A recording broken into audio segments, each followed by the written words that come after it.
Our live. Roll up, everybody. Gather, come and join. One man went to Mo, back after a short hiatus. Nothing changes. Everything remains the same. It's still that of your man. It is still that indignation, and it's still that self righteousness. So everything remains the same. One man went to Mo. The eagle is back. Gather, come and join. The session continues as per normal. I'll put the hyperlink up shortly if you want to come and join me on the screen. Very important matters to discuss, so no time to dilly-dally. Exclusive Yoruba freedom fighter Sunday Igboho arrested in Cotonou. So their flaos have sold the Oyo man to the Malamis. So this is the thing now that we're having to contend with. But then, of course, we're talking about the Malamis. Malami responds to report of joint ticket with Goodluck Jonathan. So the plan of their bookies is now starting to unfold. We've been hearing mutterings of Malami for president for quite a few months now. So that is now being unfurled to our consternation. So Malami, Goodluck Jonathan ticket. Goodluck Jonathan, of course, being the principal, and Malami being the vice president. So Goodluck Jonathan will be in seat for a year, and then of course they will arrange his death for Malami to then become the substantive president. So that is the Aboki plan fully unfurled. And of course, we're landing finally in the eastern quarters. We've never really fully left there. DSS stopped Kanu from signing letter for UK consular or consular assistance. So they're preventing Nnamdi Kanu now from getting that international support that his case would need. Haven't told us in another breath that they will observe the rule of law. So rule of law, Fulani style, as it pertains to Nnamdi Kanu. So all of that and more, I am here. Your company is all that is required. So gather, come and join. One man went to Mo. The eagle has landed. Water, only water. Water, only water. Where they see ma. Water, water, water, water, water, water, water, water, water, water, water. Water, only water. Where they see ma. Hapa o naido. Hapa o naido. Hapa you don't come o.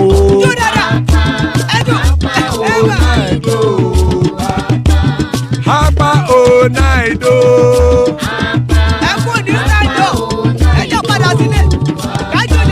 Oro kẹ̀kẹ́ kẹ̀kẹ́ ẹlẹ́mùrè o.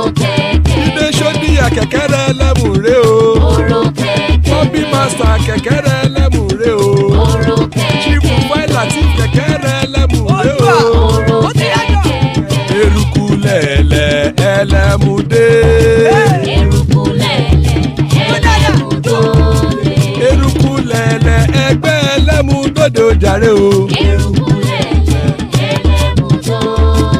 Eruku lẹ̀lẹ̀ Ghana ti dé ẹgbẹ́ bọ́dì o. Ọmọ ẹlẹ́yẹ ẹ̀yẹ ẹ̀yẹ o ó dilé o. Odúyẹ̀lá ẹ̀yẹ o ó dilé o. Petrosonama ẹ̀yẹ o ó dilé o. Petrosodúnkẹ́ ẹ̀yẹ rẹ̀ ó dilé o. Ẹlẹ́kọ̀ ọ̀run mú ìní o.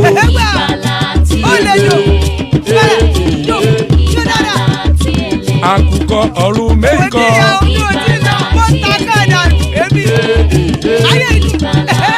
Ikú kò ní rí wa gbéṣe o.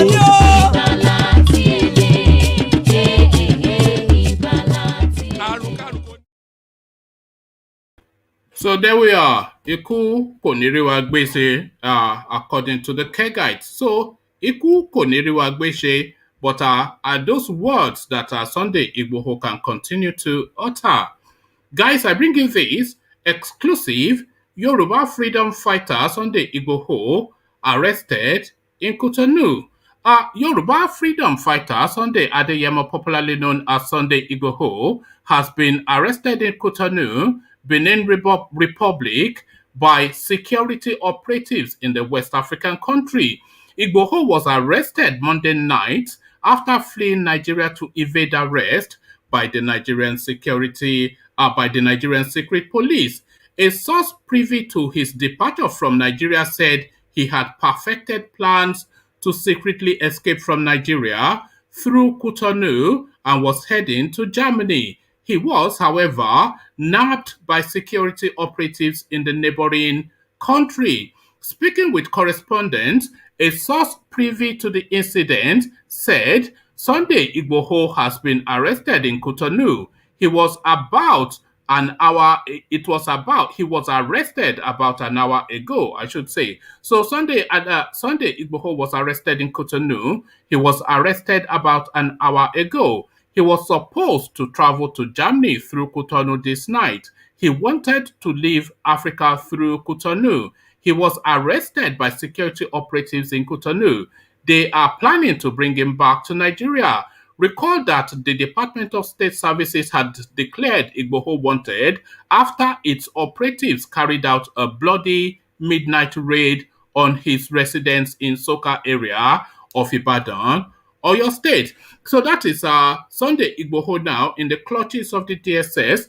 DSS Public Relations Officer Mr. Ofenaya had advised Igboho to turn himself in at the nearest security office.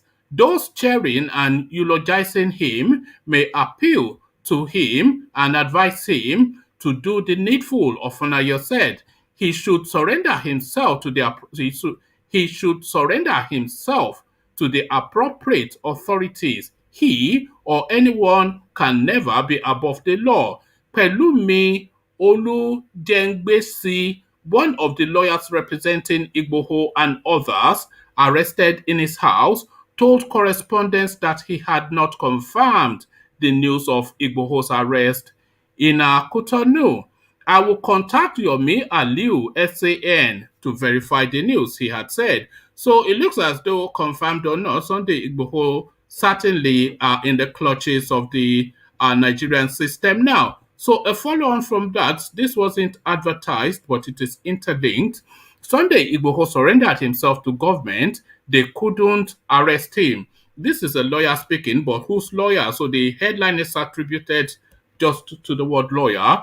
One of the counsels of the Yoruba freedom fighter Sunday Adeyemo, popularly known as Sunday Igboho, who was arrested in Cotonou, Benin Republic, Pelumi Olajengbesi, has stated that the activist surrendered himself and was not captured by security operatives. Igboho had been arrested on Monday night in Cotonou. As sources noted, he was heading to Germany. He was, however, nabbed by security operatives in the neighboring country. Speaking with Sahara reporters on Tuesday, Ola Jengbesi said, "Truly, he was arrested, and I have confirmed that. We are making efforts to ensure that he is fine.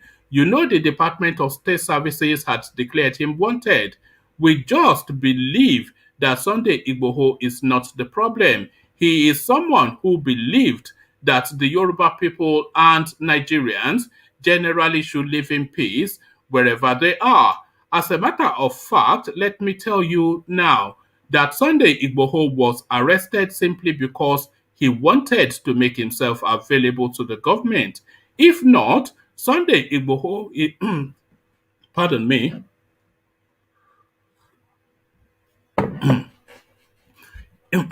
if not, Sunday Igboho is not someone who can be arrested that way. But because he believed that the journey to justice for the Yoruba people and for the Nigerian state to be able to live in peace may be needed for him to be available, that was why. A source privy to the incident had said Sunday Igboho has been arrested in Cotonou. He was arrested about an hour ago. He was supposed to travel to Germany through Cotonou this night. He wanted to leave Africa through Cotonou. He was arrested by security operatives in Cotonou. They are planning to bring him back to Nigeria. Okay, so it goes on to give us, so this we've already covered. So that is Sunday Igboho. So now, emboldened now by what the Kenyans did, the Beninese have now done exactly the same now. they have sold Sunday Igboho to the Fulani people. So I wonder how much they are spending in money just for the buying of these people. So, firstly, the $1 billion that they paid Kenya for what's his name for Nnamdi Kanu, and now I don't really think Sunday Igboho is that big a price, and I don't really think that the people of Benin will command that much of fee. So Sunday Igboho, almost certainly about $250,000 they would have paid to buy him. So click on the hyperlink if you do want to come and join me live on screen. The breaking news: the arrest are now held in custody in Cotonou en route transit to the Fulani land. Essentially, Sunday Igboho, once the brave freedom fighter of Yoruba land, now like Nnamdi Kanu, at the jackboot with the jackboot of Malam Buhari on his neck. So the jackboot boot of Malam Buhari on Sunday Igboho's neck, as the other jackboot is on what is his name? Nnamdi Kanu's neck. So that's jackboot on Nnamdi Kanu's neck. Let's go straight to that. DSS stops Kanu from signing letter for UK consular assistance. This is his lawyer speaking. The Department of State Services has stopped detained leader of proscribed indigenous people of Biafra, Nnamdi Kanu, from signing a consular assistance form by the United Kingdom. A member of Kanu's legal team, Aloy Ejimako, disclosed this in a statement on Monday after a meeting with the IPOB leader in DSS custody. Kanu, who was born on September the 25th, 1967, is a holder of Nigerian and British passports. Upon his rearrest and extradition from the foreign country, he was arraigned before the Justice Binta Nyako of the Federal High Court in Abuja for terrorism-related charges and has since been remanded in the custody of the Department of State Services. He had jumped bail before fleeing to the United Kingdom. Correspondents had earlier reported that the British government expressed readiness to provide consular assistance for Kanu, but need him to assent to the assistance by signing some forms. Head of Communications, British High Commission Abuja, Dean Hurlock, had told correspondents that the British High Commission in Abuja is currently in the process of seeking clarification from the Nigerian government about the circumstances of the arrest. With regard to any question about whether the British High Commission are providing assistance in this case, we can confirm that the Foreign, Commonwealth and Development Office stands ready to provide consular assistance. Subsequently, Ejimako delivered two forms to the IPOB leader last Wednesday during a visit to the Office of the Secret Police. But in a statement sent to correspondents on Monday, the lawyer said the forms were returned to him unsigned. Ejimako's statement was titled Summary to My Visitation with Our Client, Magazine Nnamdi Kanu, on Monday, 19th July. It reads, last Saturday, when I visited Mazi Kanu, I expressed strong concerns about the inordinate delay in having Kanu sign the two forms I had taken to the DSS for Kanu's signature some days before. Both forms relate to affirming his consent to consular and diplomatic intervention by the United Kingdom and her High Commission in Nigeria. Surprisingly, the forms were returned to me unsigned. Let me make it clear that the day I took the form to the DSS, the officers on location were amenable to Kanu signing them until somewhere along the line they tarried and decided to send it to the legal unit for vetting. So, my sense is that it is the legal unit of the DSS that disapproved of Kanu signing the forms for reasons that were not given to me. As a lawyer, I don't see any legal advantage the government of Nigeria stands to gain by blocking Kanu from signing those forms. The forms are but a mere routine in matters like this. Instead of any advantage, the refusal will help fuel the notion that the government of Nigeria is deliberately isolating Kanu from having consular and diplomatic access to the United Kingdom. It does not comport with the best traditions of fundamental fairness that a detainee is being denied access to resources that will assist him in his defense. This is one of the things that will count in our reckoning as this matter continues to unfold. For these reasons, I am now compelled to call on the British High Commission in Nigeria to banish any red tape and exert the full weight of its diplomatic clout in gaining immediate access to Kano.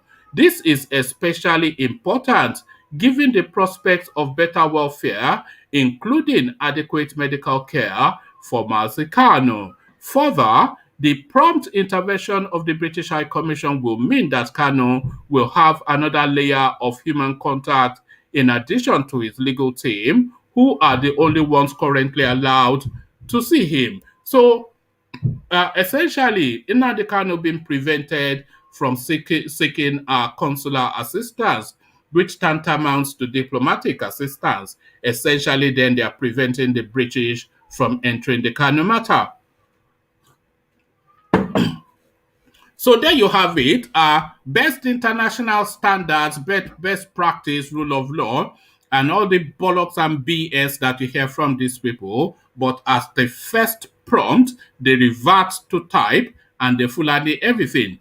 So they've even Fulani this guy just been able to sign a form to indicate to the British that he needs their assistance. So the person leading that charge, of course, Abubakar Malami. The third headline, 2023, Malami responds to reported joint ticket with Goodluck Jonathan. So this is now the Fulani plan now being fully unfurled. So the name that you'll be seeing on the APC ticket is going to be Abubakar Malami and one other. So it can either be Abubakar Malami and Goodluck Jonathan, Abubakar Malami and Fayemi. Almost certainly, Abubakar Malami will be the vice president to a southern lead. But they want that southern lead, of course, to be Goodluck Jonathan, because as we know, Goodluck Jonathan only has 4 legal years left in him as a president. So he only has 4 years left. So, of course, if they get Goodluck Jonathan, the real president, of course, will be Abubakar Malami, because they will continue to control the Senate, and the Senate will be continue to be a northern bias, and he, of course, will be the northern face. So they don't want to use Goodluck Jonathan in the same manner that they used him, as just a prompt, a pretty boy that sits on the mantle, just like an ornament. So they want to ornament Goodluck Jonathan yet again. Now use him as a pretty boy and a decoration. So the beatification of Area Boy, according to Wole Soyinka's last or one of his more seminal books. So the beatification of Goodluck Jonathan, as again, 2023, Malami responds to reported joint ticket with Goodluck Jonathan. So now let's now see how this intrigue unfurls. The Attorney General of the Federation and Minister of Justice, Abubakar Malami, has said that he has no intention to run as vice president to former president Goodluck Jonathan.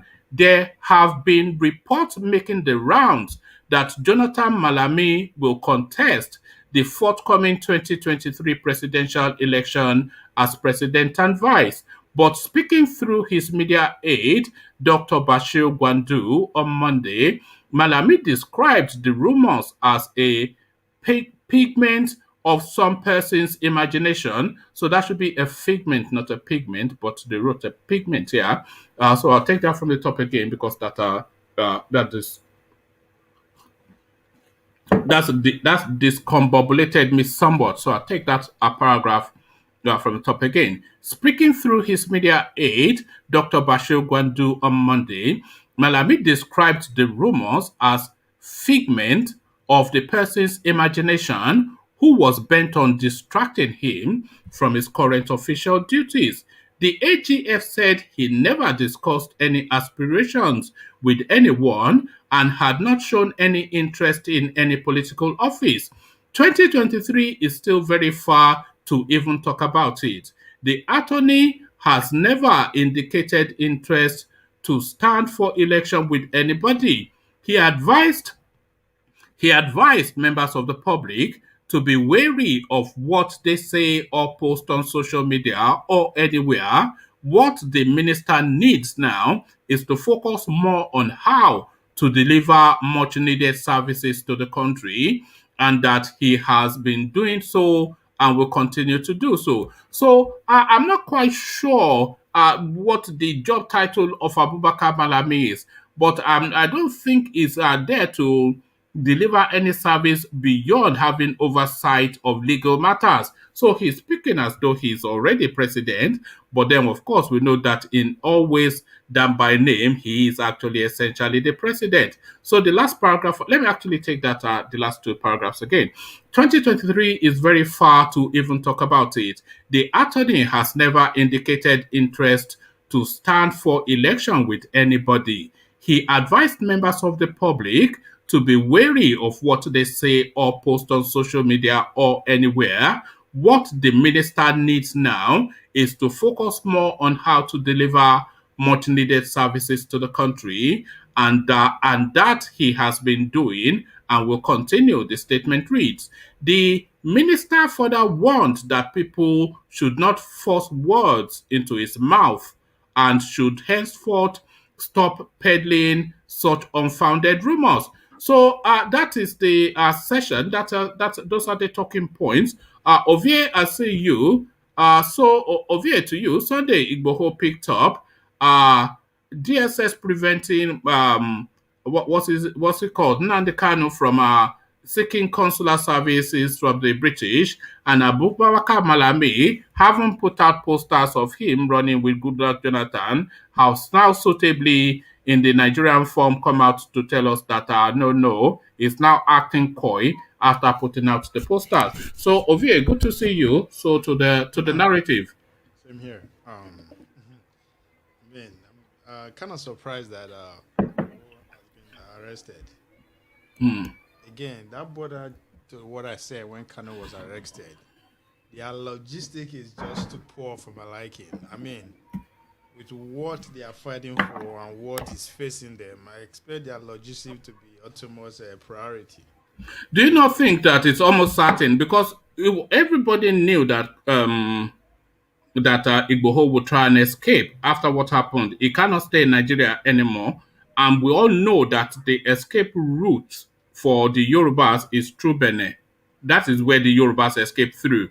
So it was almost certain, because I've even said it on this thing that is in Benin Republic now. But how it was then able to get out of Benin Republic to an European country? That was the danger point, but he couldn't quite make it.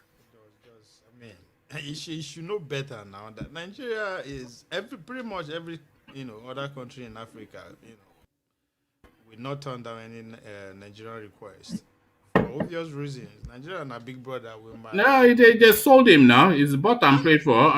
It's not you should know you should know better now. A normal thing, the Nigerian state will deploy everything within their means to make sure they didn't deploy anything other than to say this guy is wanted, and then when they see him in Benin Republic, they already know how much the Kenyans collected in dollars, and that the Beninese are not averse to dollars themselves. So of course they just picked him up and sold him to the Malams. It doesn't matter if it's Benin or America or whatever. What I keep saying is that Nigeria is in good standing with every other nation in the world. So what do you mean good standing? Nigeria is not in. Look, this was a transactional. What happened in Kenya was transactional. What happened here was transactional. It wasn't on the basis of any relationship. What relationship does Nigeria have with Kenya that they'll be capturing Kanu? They picked up a high profile opportunity. They contacted Nigeria and they sold him. And the Beninese, they saw what happened. They picked him up as well. They picked up their high profile person and they sold him. The only thing we should be discussing is really what was the dollar value of both of them. I'm saying they would have sold Nnamdi Kanu for like about $1 billion, and they would have sold Who's Sunday paying Igboho for for it? about 250. Who's paying for it? The Fulanis, of course, the Fulani government. We are saying the same thing now. I know, but you are saying they have value, like as though they had respect. They don't have respect. Are you saying Buhari has international respect? I said Nigeria as a country is in good standing with pretty much every other nation in the world as we speak today. Okay. They are not under any sanction. They are not. What are you talking about? Okay. So see, when you are running from a several nation, these are the things you should put into consideration. You know that no place is going to be safe. As I said, anybody that understand that yes, so there's money on this, they know Nigeria can pay, and they are ready to pay at any cost. So you know this. So your logistics should be at top notch. Should be ahead of them. It's just too. What logistics can you have that will put you ahead of $1 billion? I am not saying it's not. That they are not visible. That is not. It's just too easy. The way it's too casual. You that decide to take on a nation, you should know what you are in for. What are you talking about? You say, oh, you won't fly for airport and catch them. That sounds too that's just like me and you trying to escape from. With all the intelligence available to you, with all the resources, with all the support, both from the high place and everywhere, I just say you want casual fly. That's too careless as far as I'm concerned. I expect better from them than. No, I'm not sure that you should have that expectation because you are talking about two sovereign states and one man. You are talking about the Nigerian sovereign state. You are talking about the Benin sovereign state. And you're talking about one man. So what planning or what capacity? I don't get it. One man, you won't start war. You never ready before you won't start the war. You know what you are against. You know what you are against. You could just believe say you could just casually go airport in Benin. That's to me. As far as I'm concerned, he did not casually go to the airport. You know that he don't. No. Listen, you are glazing over too many facts to land at where you are trying to go. He did not. We are talking about. You know he doesn't have a passport. You know that. Who are we talking about here? He's beyond our level now. This is not an ordinary guy like us. He knows what he's in for. So what are you talking? He has every support that he needs. Right, but he doesn't have a passport. You know that. It's just too easy for them to catch him. No, they were always going to catch him, and they were always going to catch him in Benin Republic. We all knew this. Easy and quick as this. I'm sorry. Do you know that as soon as he enters that country, it's a target. Every security man knows they are looking for him in Benin. Before. You don't know. But this has come on, man. Are you saying that he should have planned for all eventualities and yes, they are after your life. They came to your house. Sorry to say, but that's a bit naive. They came in that moment and he had to respond and react. Exactly. What I'm saying that you already know what is against you. You already know what you are running for. You already know what you have. Okay. You know already. You know the magnitude. You know their power. You know how far they can go. All right. I won't go with your words, but I'm not going to label it. But I think I don't think you are reaching. I think you're being a bit unfair on the guy, but no. That means they don't know what you're fighting for. They don't know what they're against. Are you telling me they understand the weight of the federal government? You are fighting. No, they don't underestimate the government. You tell me they could just catch you like that. Say they move around. Say you want no. He wasn't. They didn't catch him when he was strolling down the streets to buy suya. They caught him in the post. I don't know where they caught him. Who controls the airport? Who controls the airport? Any airport in the world controls it. Private. Who controls it? All right. Control. Okay. All right. So I'm not sure that for me, they have so much resources in their disposal for it to just happen casually like this. They have who has so much? What resources does Igboho have? Why you talk like this? No, I'm asking you. You said he has resources. So what resources does he have? He's leading an agitation. that encompasses both the rich and the poor, who out wholly behind him. What's Can, what can does he I need can, again? can I interject? Yeah, Yes, interject, yes. please, because I don't know where Ovie is Now, going. I don't know. I want to ask Ovie, are you expecting him that, because my expectation, since he's going to Germany, he should have looked for something like approaching the German embassy for like a diplomatic protection, right? Is that the kind of resources you are talking about? No, I mean what I'm stressing here is Don't talk of carry weapon. no. When you don't carry I'm just asking what type of logistics. what I'm stressing is that when you know what you are against and you know what is available to you, the way he captured was just too casual. That's what I would call what the Americans would call What were you that's a JJC expecting? move. Are you expecting him Why to you be go there captured ask in a me blaze of if you are No, Sunday are you Igboho expecting shoe? Is that how you are going to be captured? I don't It's know, a question because now.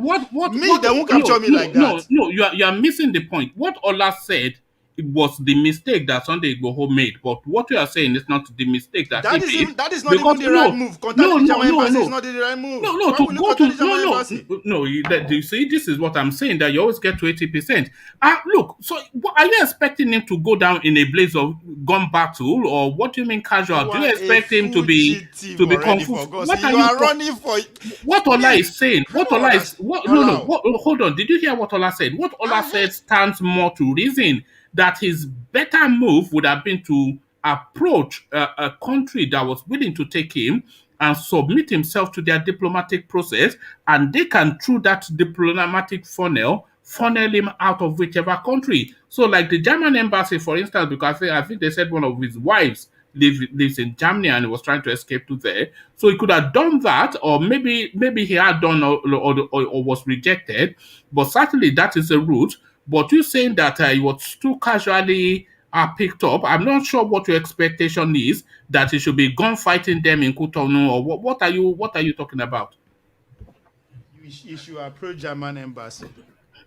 Still border to what I said. As it stands today, Nigeria is in a very good relationship with pretty much every country in the world. What is the probability that if you approach a German embassy, they will not be the one that will give him help? No, they won't do that. I can guarantee you. Why? See, when you seek protection, when you go to the foreign mission to seek protection, and you have your genuine this thing, no, they will never give up. At this point, what is his reason? What will Okay, now recently, sorry. What happened to his house in Soccer is enough. To go to German embassy? No, to go to any embassy and seek protection. How do you think these people move this power? Let's just go to another. Let's just go on to another topic, because I don't think Ovie will get it. I understand. You are going to German embassy. Explain to him again, but I don't think he will get it. Let me give you tell me now, how will you approach an embassy to lay your complaint? Let me give you one hint. During this Abiola struggle, when all those Nadeko wanted to do this, that Benin Republic used to be the normal route of escape. Now, when these people escape from Nigeria, most of them, Nigeria government have seized their passport. So once they get to the nearest foreign mission there, they just provide all evidences. Maybe some will carry like TED, Newswatch, all the evidences that they were being persecuted. They will just hand it over. So Sunday Igboho asked everything in his favor. Before you leave there, you said during the what's his name?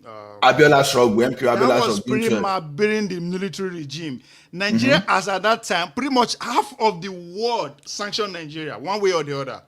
Nigeria is not in good standing with the rest of the world. That's what I keep saying. You have to look at all these things. If you approach German embassy as what? You are just an ordinary citizen in the first place. Who is running from government? Why are you running from government? Wait. And you think the German... See, you need to... What is the relationship between these people first? The German government, the American government, and the Nigerian government? Wait now, okay. If someone land in a foreign country, if you want to claim refugee status, you have your defense. That's what I'm saying now. First of all, the person in question... Igboho is running away. It's a different ball game than when It's on the news. It's on the news that his house was attacked.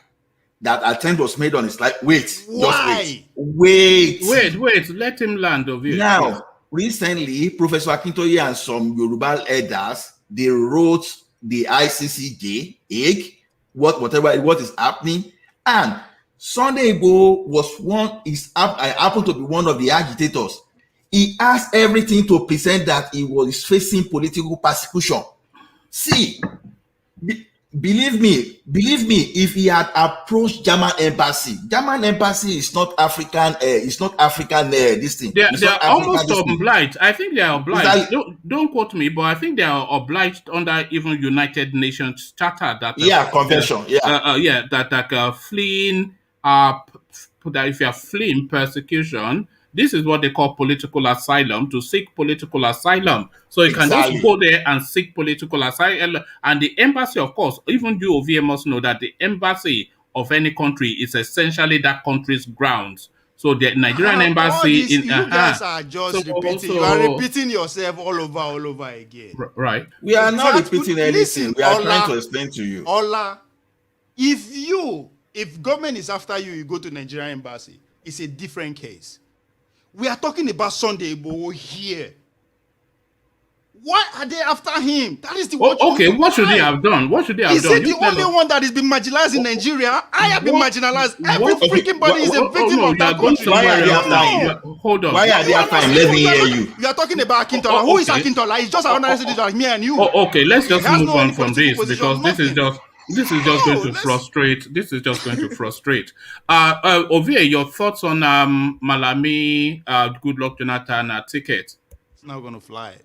Okay. It's not going to fly. I mean, if they actually make that move, they are giving PDP to produce the next president, which is going to be a northern. Well, Goodluck Jonathan is popular, and Malami is northern. So that's surely a ticket. Can you not see the ticket? It's not going to fly. I'm sorry, it's not going to fly. It sounds very enticing, but it's not going to fly.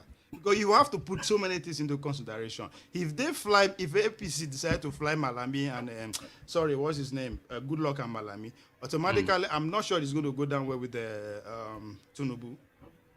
That means Tinubu is not going to be the ticket holder. Let me finish. Yeah. I'm trying to tell you what you should put into consideration. So definitely that is going to weaken that party already. And now who as a PDP is going to feature on their ticket if that be the case for the APC? Obviously, they are going to come up with another one. Or even if they come up with a son, there's going to be more a Yoruba man who is going to be more accepted. So I don't see how he's going to fly. What's his name? Malami is not how. What is Malami bringing into the table, into the ticket? Well, he's bringing continuity of the Buhari agenda. Because they need a continuity of this regime They need a continuity of this regime in 2023 for any of the things and all of the things that they have done to have any meaning. Because if power changes hand in 2023 to somebody that is not of this regime, and by saying of this regime that buys into their agenda, if power changes into the hands of somebody that is not of their thinking, then everything that they've done will just quickly collapse because it's not really all of it on shaky ground. Yeah, so that Baka Malami will be that continuity. Malami, among all the, because Malami is the nearest to Buhari in tone and texture, or in this administration, the nearest in terms of who Buhari is. For me, I don't know if you think differently. Even if Goodluck is going to be in the ticket, I don't think it's Malami that will fly the as I say, he has nothing bringing on the table. It's not that he doesn't have. I mean, how are you going to sell it? He has name recognition. Everybody knows his name. Nah. But you're not the one that used to tell us all the time that image makers within 3 months they will turn you into Michael Jackson, the most popular man. But you tell us that all the time. It's just the deputy now. It's not the main guy on the ticket. If it's the main guy on the ticket, then I will have a reason. I will tell you a reason why. No, but it will be the main guy. It will be the main guy to the north because they will recognize him as the main guy, and to the south they will say, Goodluck Jonathan is back there to complete his tenure. I don't see how it's going to fly if when PDP is still very much there looking to take the same advantage. I don't know. PDP will just go ahead and give What mix can PDP use to an Hausa counter? man and Igbo man. Right? No, Rochas, let's name say, names. let's Name name names names. I should name names. I mean, if I say Rufa Rochas, that would be too.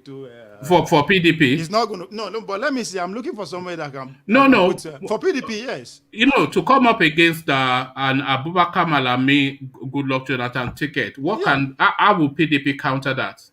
That's what I'm looking at. I'm projecting Rochas to with anybody out there, that Tambawa from that same state. Tambawa, they are from the same zone now with Malami, not the same state, but the same zone. And you think they carry equal weight? No, it's not even equal. You can't even compare because hands down, Tambawa the North will rally behind Tambawa over Goodluck anytime, any day, as it is now. But no, over Abubakar Malami. No, Abubakar and Malami will be it will be the vice. It will be the president or the Yeah, but his job will be to deliver the North. Anybody would deliver. Anybody will beat Malami in the North. Now will be Malami for when it comes to Malami na newcomer. Anybody will defeat him. Okay. Within the North. And then if you now put somebody like Rochas Okorocha who is going to be easily get the youth on his side. I mean, who is going to say no to him in that region in the first place? And he's very well loved in the North, so it's more or less an Aboki as far as I'm concerned. You mean Rochas? Yes. Yeah.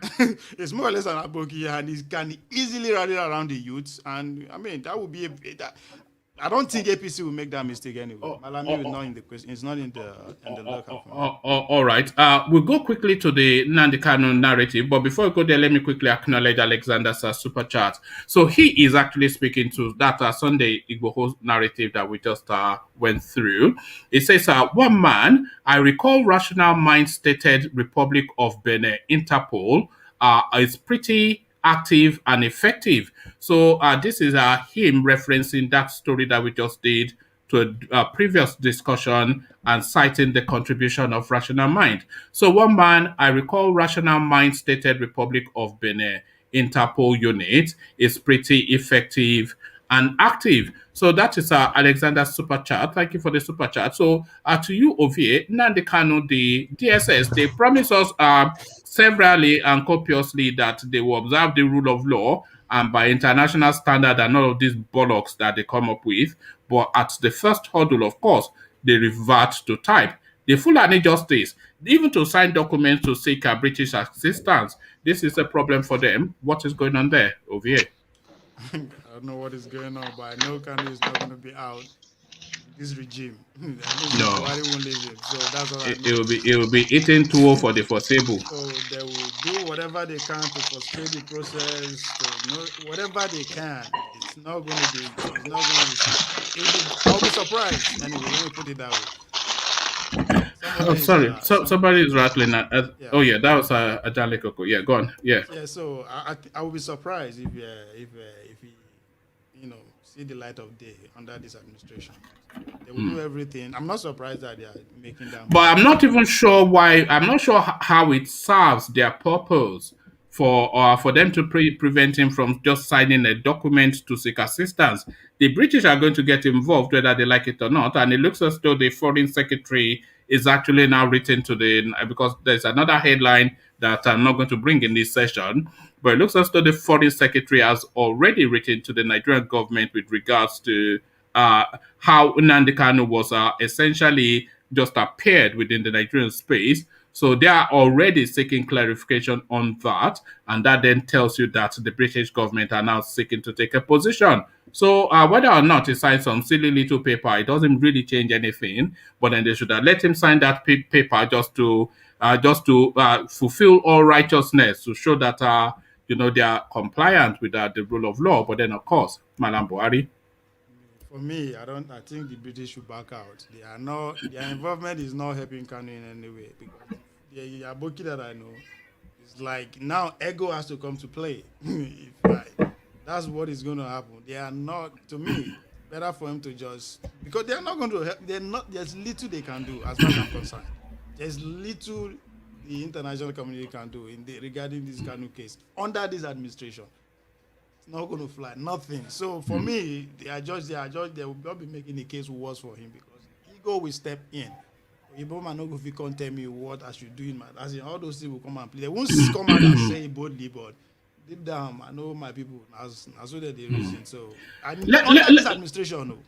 Let me give you this last three. Ovie, let me give you this last three paragraphs because it speaks to that space that you are speaking to.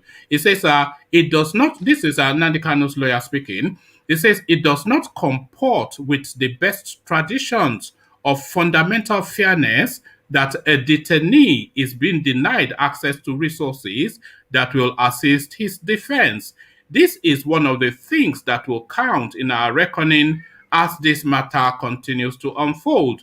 For these reasons, I am now compelled to call on the British High Commission in Nigeria to banish every red tape and assert or exert the full weight of its diplomatic clout in gaining immediate access to Kanu. This is especially important given the prospects of better welfare, including adequate medical care for Mazi Kanu. Further, the prompt intervention of the British High Commission. So this last paragraph is one that I want you to pay attention to because you were saying that their intervention it might not necessarily aid Nnamdi Kanu, but this is Nnamdi Kanu's lawyer's position. It says, further, the prompt intervention of the High Commission will mean that Kanu will have another layer of human contact in addition to his legal team, who are only there currently as the sole people allowed to see him. So that additional layer of human intervention is just one of the things that the lawyer is speaking to.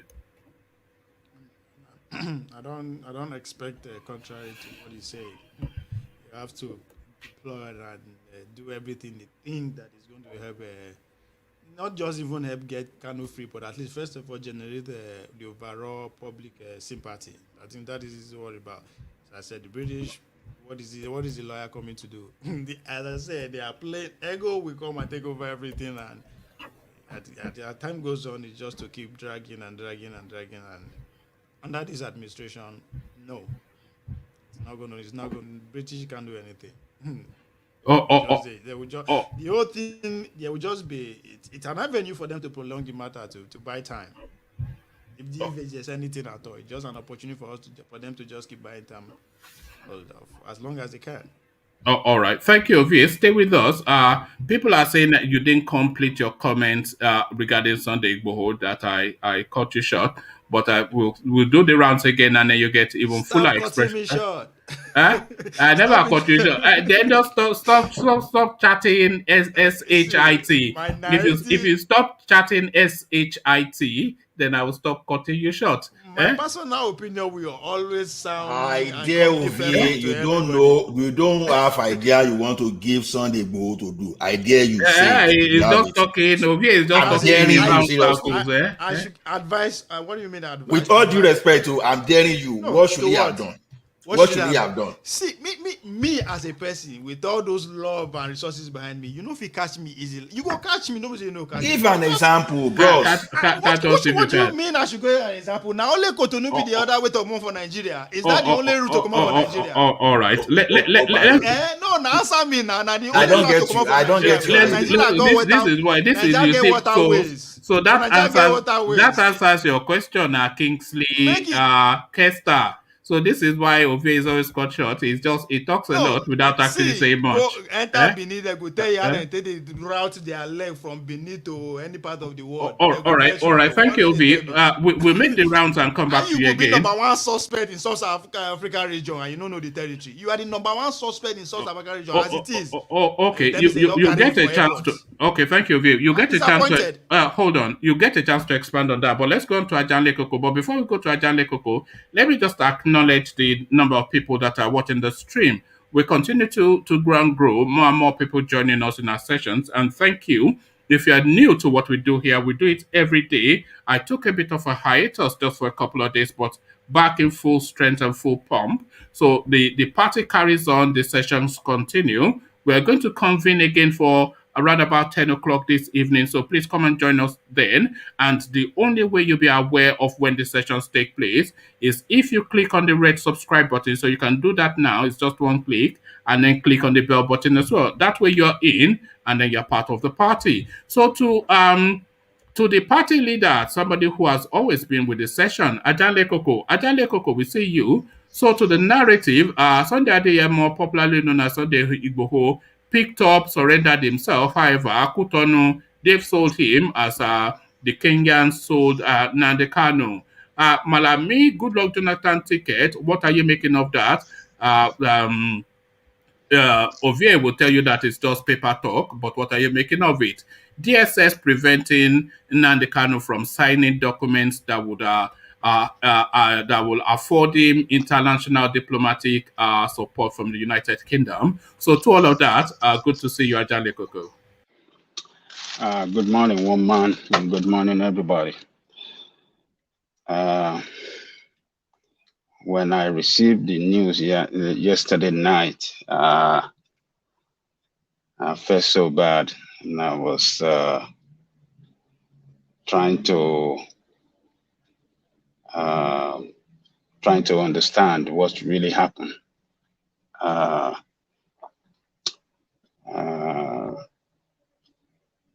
was out of town yesterday, and I came back last night. And when I was trying to check on YouTube what was going on, and I received a breaking news from Heritage TV that Sunday Igboho has been captured in Cotonou and stuff. That guy was breaking the news. I said, "Oh, this is not good."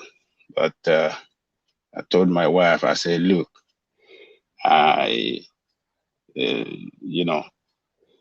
this breaking news at this time of the day is not good for me. It's not gonna.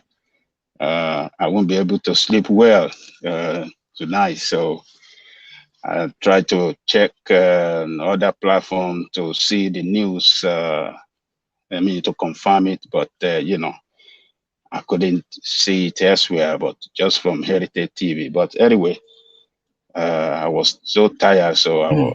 It looks as though, sorry to interrupt you, Ajanle Koko. It looks as though it's pretty much confirmed because they are quoting his lawyers, so it's all over the I was talking about when the news when it first broke. Okay, yeah, all right. So I was trying to confirm. I couldn't see from any platform. I said anyway, but this guy that was saying it, they are staunch supporter of Igboho, and they use that platform, Heritage TV in London, to agitate for Yoruba Nation swear. So I didn't doubt the news. I said, okay, since it's coming from one of Igboho's,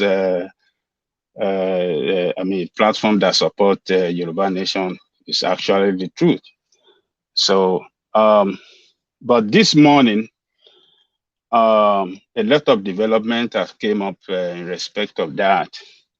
The attorney was saying that it wasn't actually.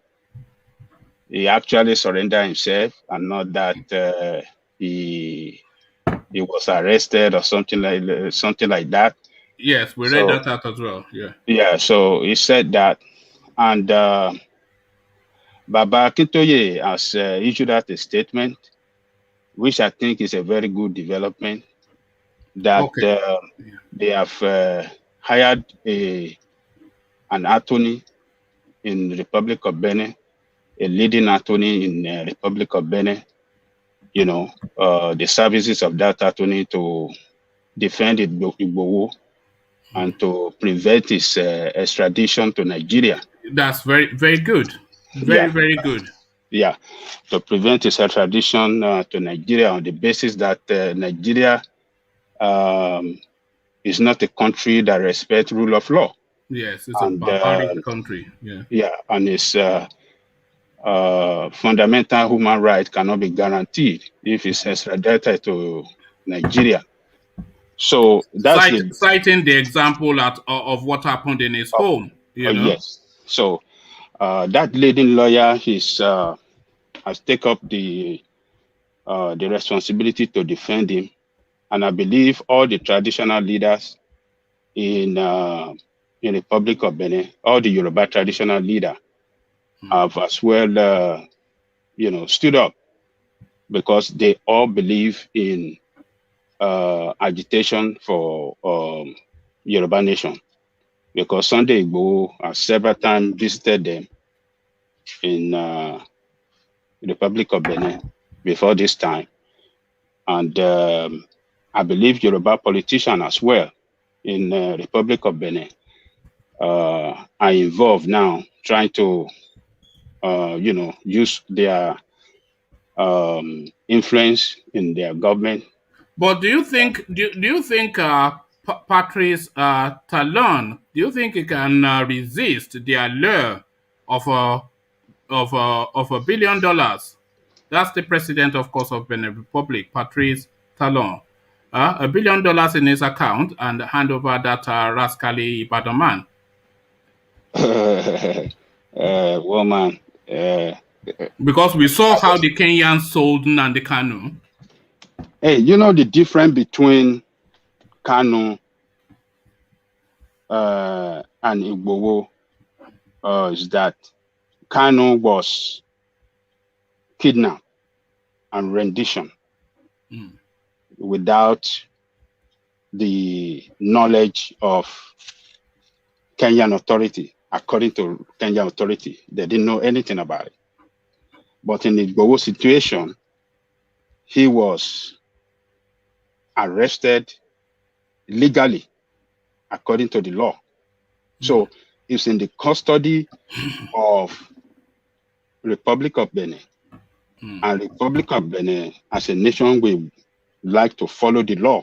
It's almost a race against time, isn't it, Ajane Koko? If the lawyer is able to get the filings in to hold him in Benin Republic before the Beninese hand him over to the Nigerians, so if he's able to just get the legal case in quickly, just to hold him in situation, and then we can go to Benin Republic and do that legal battle there. Yes, so Benin Republic would like to follow the law of their land, before taking action, before maybe doing anything about, extradition of him or, holding him in their country. I believe the government of Benin Republic and the authority of Benin Republic will be receiving some kind of pressure now from Yoruba indigene in Republic of Benin, because all of them support Yoruba nation agitation. That is the difference between the Yorubas in Republic of Benin and Yorubas in Nigeria that are divided over the issue of Republic of Benin. All the Yorubas there, all the traditional leaders, all of them are supporting the Yoruba nation, agitation, and they will have put resources and everything they have, they will have put it into motion now to make sure that this guy is not extradited to Nigeria. So maybe later in the day, by tomorrow, maybe situation with new development will come up, and we're able to know what is see the situation will get clearer to us. But it is good that it's in the custody of Republic of Benin authority and not what happened to Kanu, because what happened to Kanu was highly illegal. Its own situation is different completely, and Benin Republic is a country that respects rule of law, because well, we are hopeful because it's a country that respects rule of law. So this is going to test that. Yeah, this will really test that, because I've listened to some of their traditional leaders that been interviewed before, and they kind of make some statement to comparison to Nigeria that does not respect rule of law, and certain things that they push to their authority and were obeyed and were complied with, using the instrumentality of the law. So I want to believe that this Republic of Benin will respect rule of law and do the right thing, to the wishes of Yorubas in the Republic of Benin, and not succumb to Fulanis, pressure, or So can I interject on that? Yeah. Ajani, what is do we know the population of the percentage of Yorubas in Benin Republic? I'm just checking that, as Ajanle Koko is speaking. So yeah, I was just checking that to see what the weight of that country is, but I've not yet landed on any data. But if you have it, then just present it to us, because I am checking as well. I don't want to say precisely. I don't know precisely, but I want to guess that, there should be around 30% or 40% of the population there, and that's a huge population. And they occupy a space, and they are very influential. Okay, I think I've got some data. Yeah. The FON Dahomey, they are 39% of that population. So they're the largest. The Yorubas are 18% of that population. So they follow this FON. I'm not sure who they are. And then the ADJA, they are 15%. And then the Bariba, they are 9%. So that's just rough, quick stats on who these people are. So carry on, Ajande Koko. So let's wait and see what the authority will do, but it will be in conformity with international law for Republic of Benin, to hold him there and not extradite him, to Nigeria. That will speak well of them in protecting, the fundamental right of somebody that is being pursued by a criminal administration in Nigeria. So. All right, thank you. And on since you touched on the Nnamdi Kanu story, of course, interlinked, they are preventing him from signing documents that would then enable that diplomatic intervention by the United Kingdom. So it seems a bit pedantic and pedestrian. So what necessarily do you think underpins that position? Because the lawyer was saying he submitted the documents to the DSS, and the agents that he gave the documents to did not really see any problems with it, but then they just decided to run it by their legal team, and then suddenly the documents are unsigned. So preventing Nnamdi Kanu from signing documents to seek diplomatic intervention by the United Kingdom.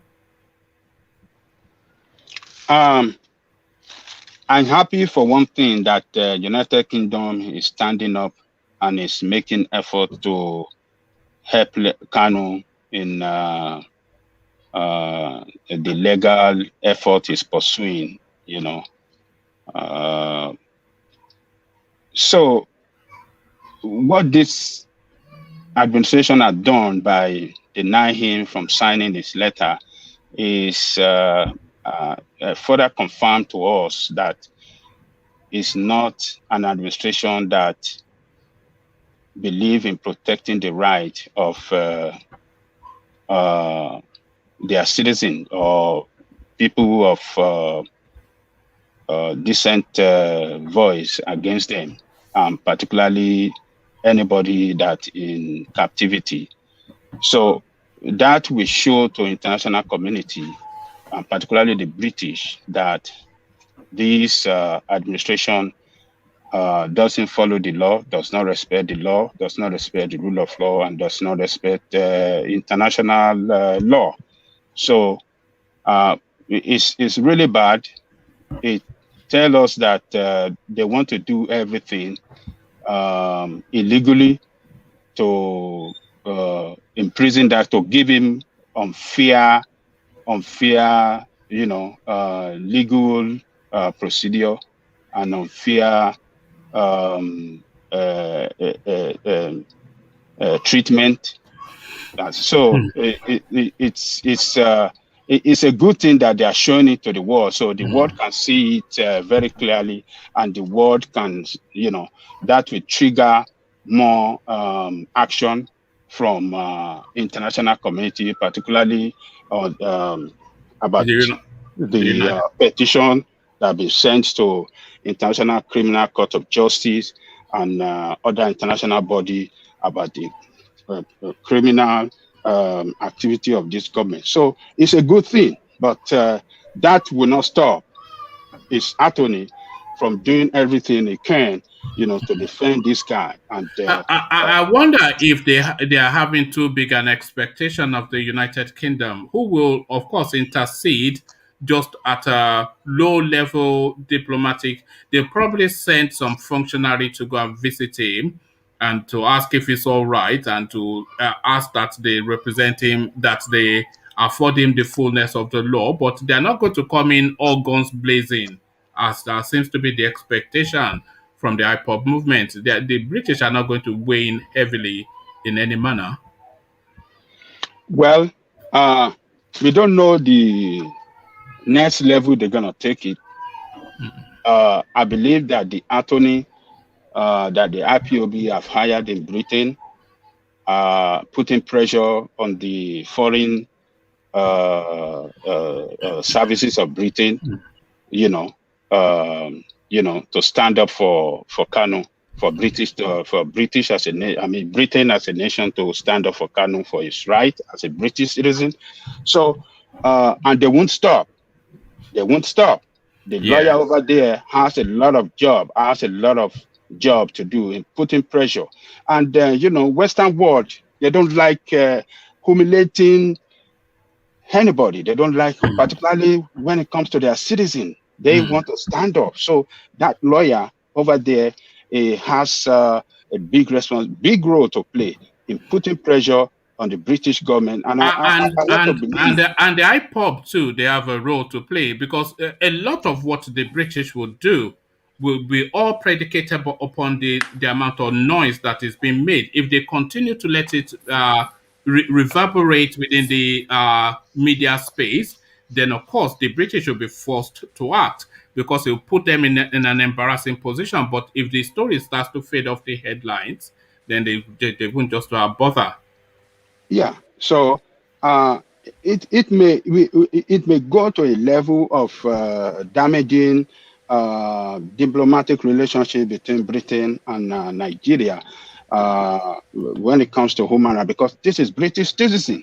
Sorry, can I interject, please? Yeah. Seriously, see, let's not just sugarcoat this thing. I think everybody here knows that when you're talking about citizenship, there is a different category to it. We all know, a white, British or white European is different from a black one. And that is the fact. So if Nnamdi Kanu is white British, then we know what would have happened. But it's not. So everything they're going to be doing is all going to be based on ordinary citizen. And then to add on to what you're saying, African, I am African. Nnamdi Kanu is a naturalized breed, not born breed.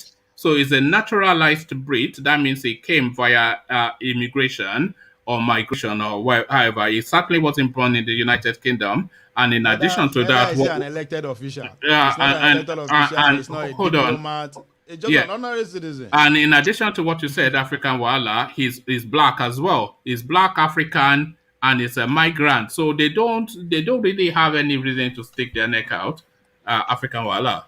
And when you think about, I don't know, everybody here possibly have listened to Nnamdi Kanu already.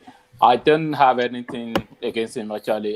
But you will notice that some of his kind of like a broadcast as well, it goes gun blazing against British government as well. If you listen to him, so do you think British government? Do you think they are going to like, oh, we really love you, and They will only do as much as they can do just to fulfill all righteousness, just to respond to the noise making. But as you said, in Yoruba land we say Oloma Jekenwe Kobae. This is a classic example of Oloma Jekenwe Kobae.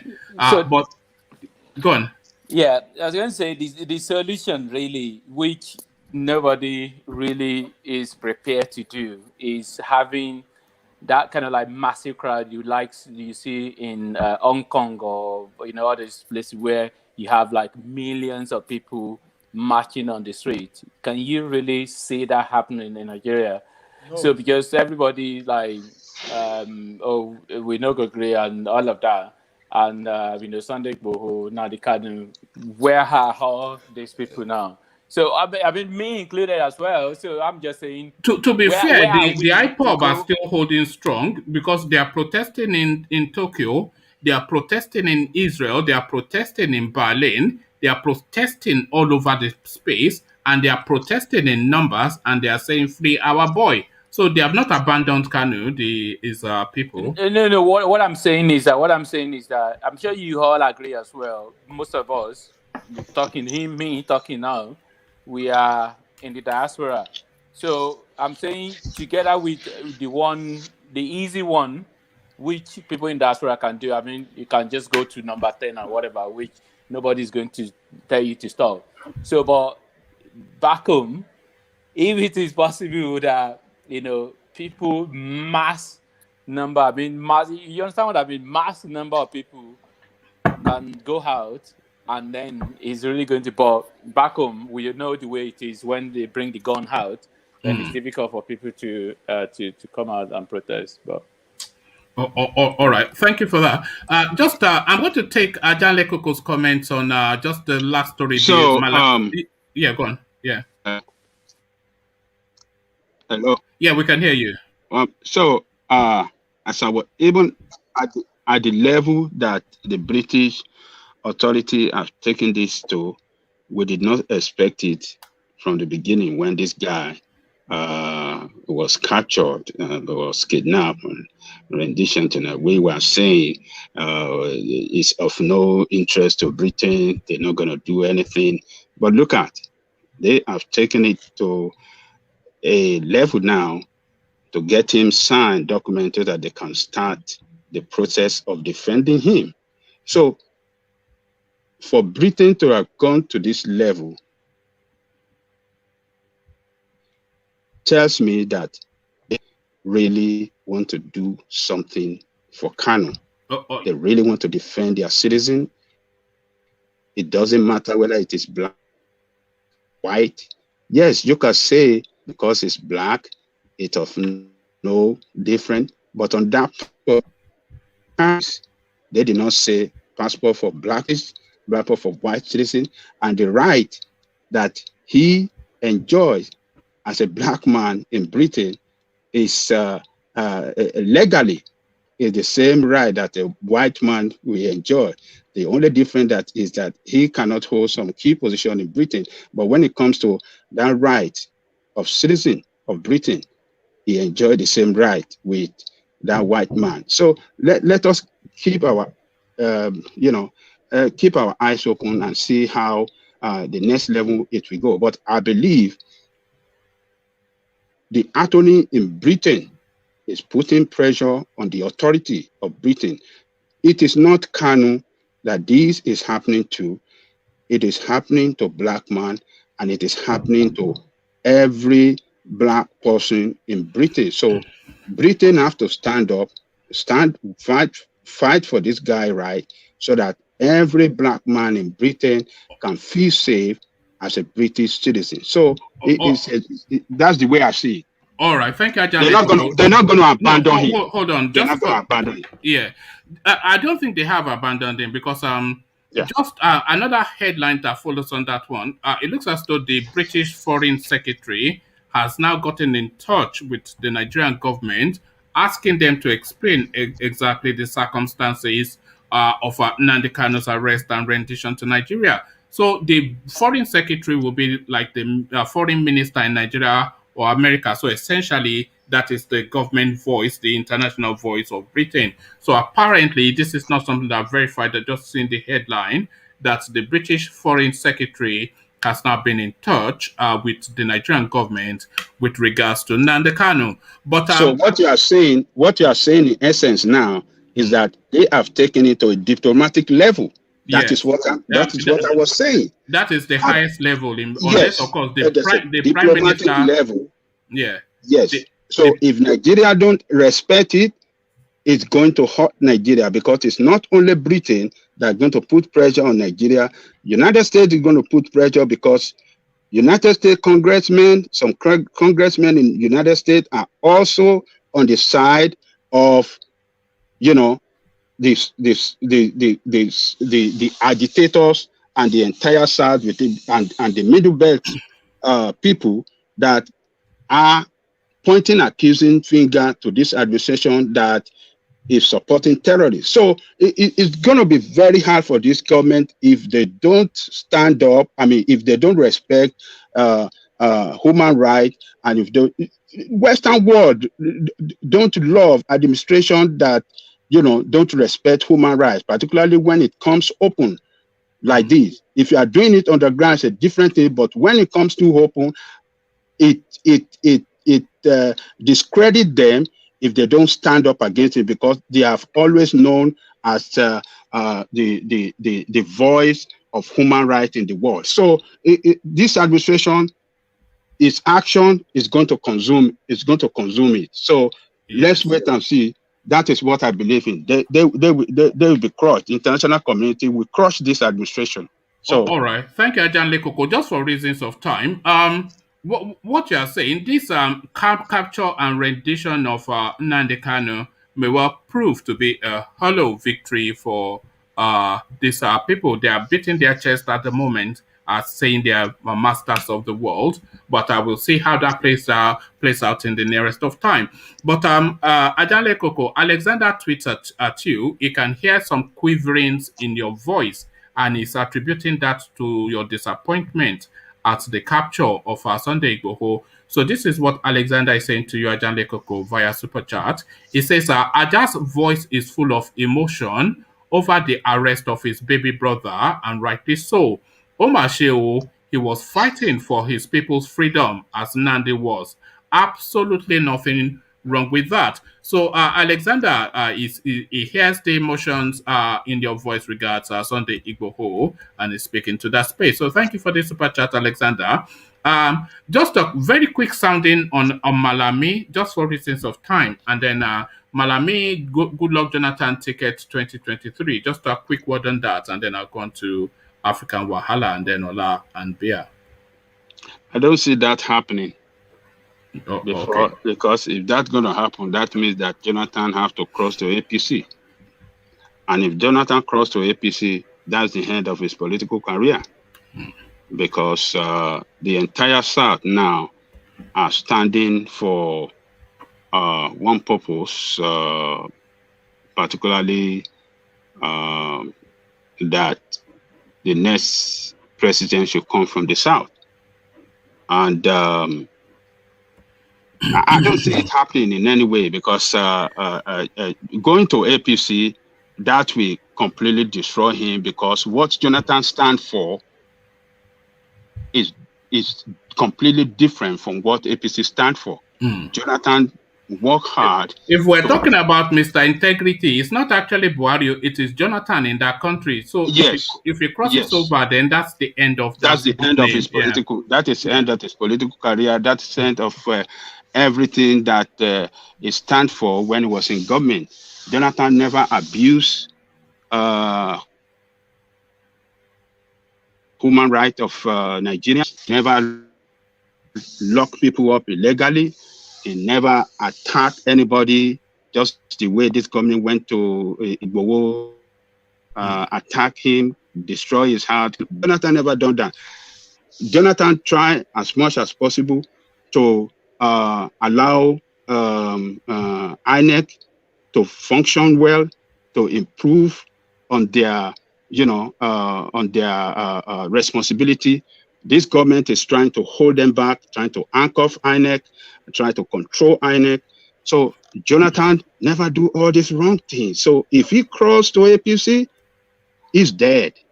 His people will reject him, and the entire South, the Igbo will reject him, the Yoruba will reject him, and that is end of him. So how is he going to win the election? They want to rig, he want to partake in rigging election when he actually conducted a free, fair election that brought in this administration. So he want to cross over to help them to rig the election so that they can become president.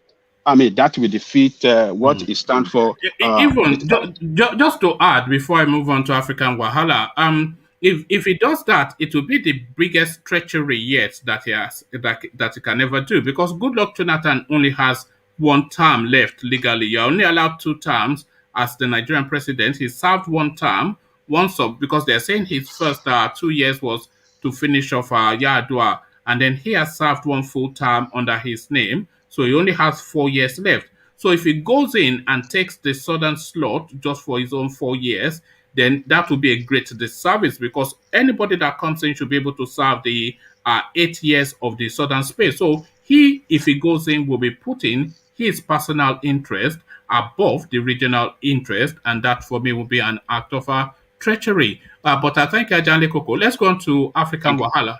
African Wahala to you. You know what the talking You keep on points are? saying African Wahala is I am African. Oh, I am African. Oh, sorry. Yeah, you keep changing your name. I am African to you. Sunday Igboho arrested. Malami, Jonathan we show you Ticket are African. Show your face. You are a suspect. is a suspect. yeah, No, we know what before. he looks like. Yeah. I've been here before. I've been here before, but I've been listening on the background for a while now. Okay. So to the narrative. Sunday Igboho arrested in Cotonou. Malami, Jonathan Ticket, and Nnamdi Kanu DSS refusing to let him sign documents to seek consular support from the UK. So to all of that, I am African. Okay, so the one I'll start with the very easy one, the Jonathan Malami. I don't think that will happen, because I think Jonathan is kind of like, I mean, no perfect person in Nigeria politics, but Jonathan, I think, is a bit too kind of like nice among them. So he was there in the first place due to luck. So I don't think he's really going to be able to get in again. So he's done. To Kanu, Nnamdi Kanu, well, I think there are a lot of things more than what we can actually see behind the scene. So I'm talking about in the last whatever 100 or 400 or 500, whatever number of years, things that happen in the world hasn't changed too much in terms of like Secret Service. So if you've seen a lot of documentary about British history and all of that, you would notice there are a lot of things that comes out maybe after 200, 300 years that have never been out before. So I am not really going to be sure that, British Secret Service and whatever haven't been watching him while in the UK and worldwide. So whether they involved in that, I don't know.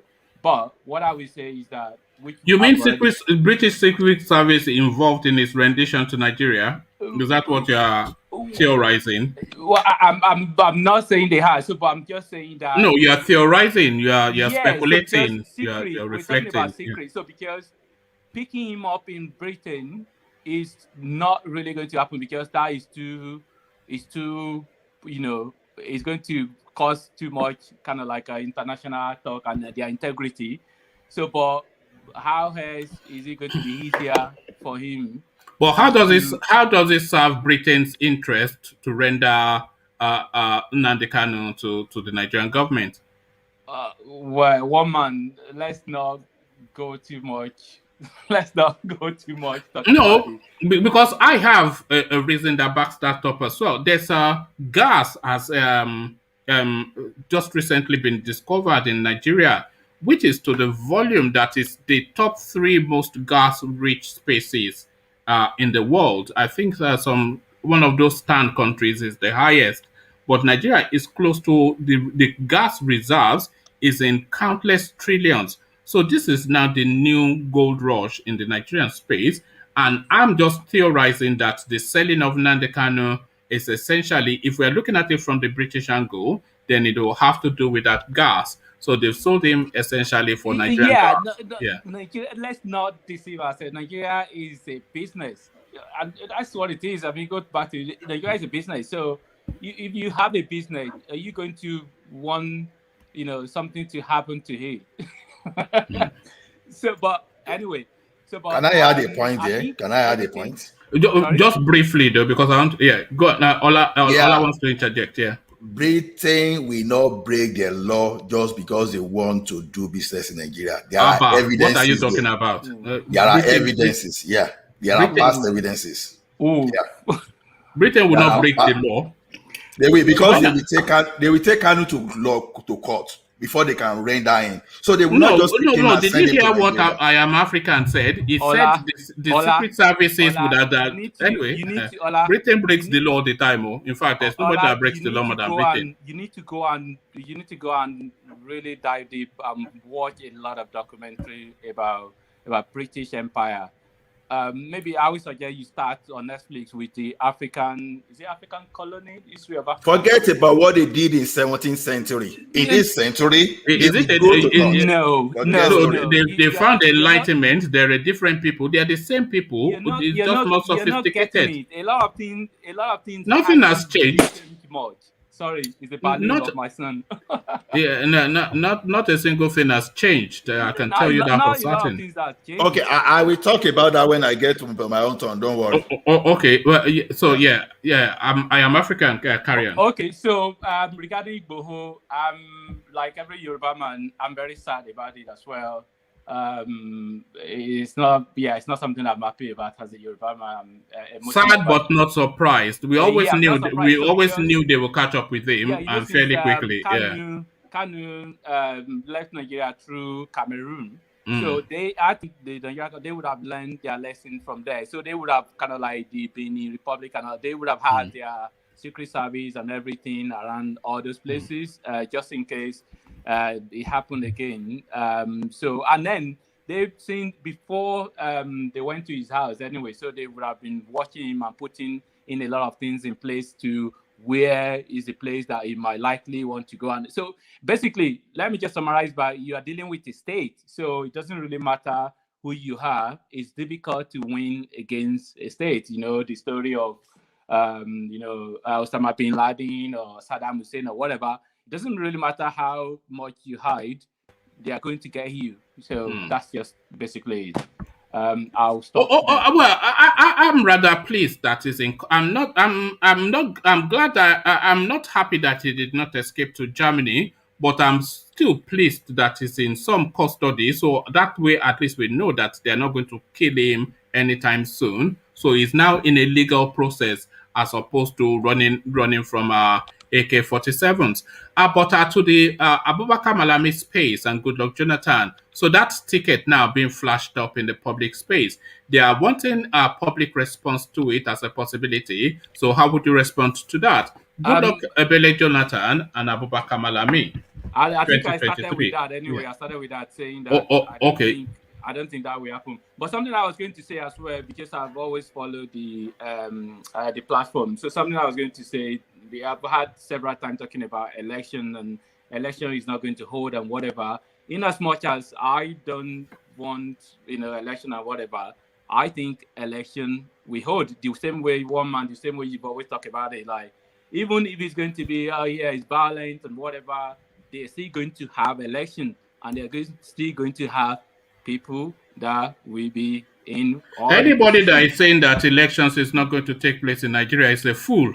It's just a fool. That's just it. You might you can wish you might wish it doesn't happen. Because we've had it for weeks and weeks. People coming here that what do you mean Nigeria will collapse in 6 months? Igboho has said the election will not take place in Yoruba land. And anybody of that thought is a fool, and that is me saying it. The election will be very peaceful. Yeah, no, it will take place, peaceful or not, it will take place. And anybody to the contrary view, because they are some hothead with wishful thinking, you're just a fool.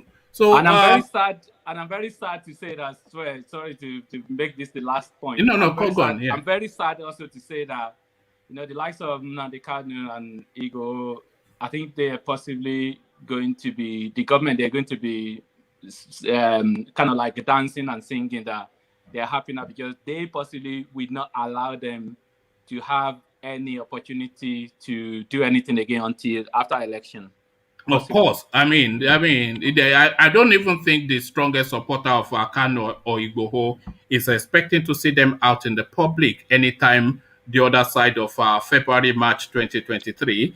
They've removed the noise making in order to clear the space for the politics to play out. So that politics playing out is what we're hearing. Goodluck Jonathan and Abubakar Malami now. But it was never the case that this noise making from Kanu and Igboho would not run its natural course.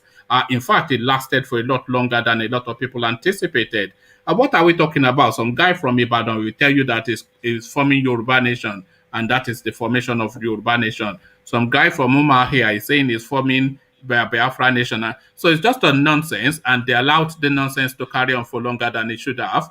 But then, of course, now when serious matters now need to take fold and to take the center stage, they shut down the noise making. So the noise making just shut down. That is essentially it.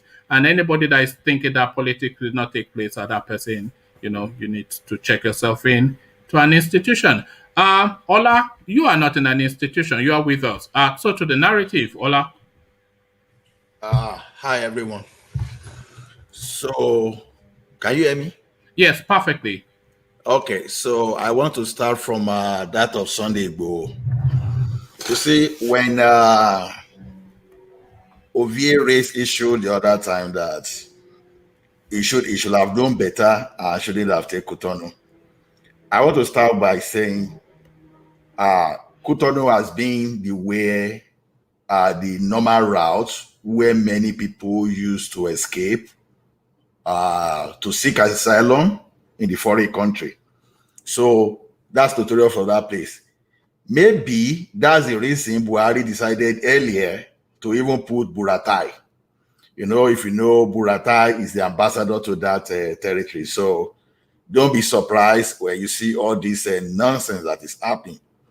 Then I dare to say that when you look at it, Cotonou will be almost the ideal place for Sunday Igboho to even look at, because will he have taken charge area where that's the stronghold of Buhari, or will he have taken Alinje border? Definitely won't have tried that. You want him to take Cameroon, knowing that the president there and those people there, they know how to break the law very well. So it will be so stupid for him to take that. Now, when we are even saying which water we are even we talking about? The one that are heavily manned by our navy, or who? Which water are we talking about? So will he run into the Atlantic Ocean? So that's normally the ideal place for him to do. But the only thing I thought around that place is this: maybe they try, maybe we don't have the information. Is that he could have just approached the German embassy. Meanwhile, the information that we have here now is that Sunday Igboho was even with his wife. So now you'll be wondering that someone that his Nigerian passport has been taken over, how did he want to escape? So that means that someone must have processed something like temporary document for him. So we don't have the detail of that.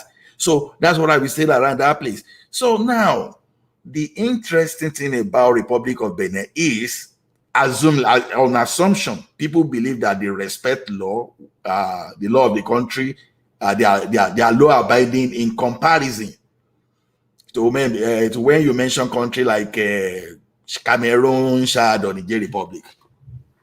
So let's see. The interesting thing that we'll be expecting his wife to do is, since the wife is a German citizen, I think, because I learned that the wife too was arrested, which was funny, which was ridiculous, because I would not even know why they would even try that stupid thing in the first place. So I would expect that wife to use his status to raise some kind of pressure from the German government.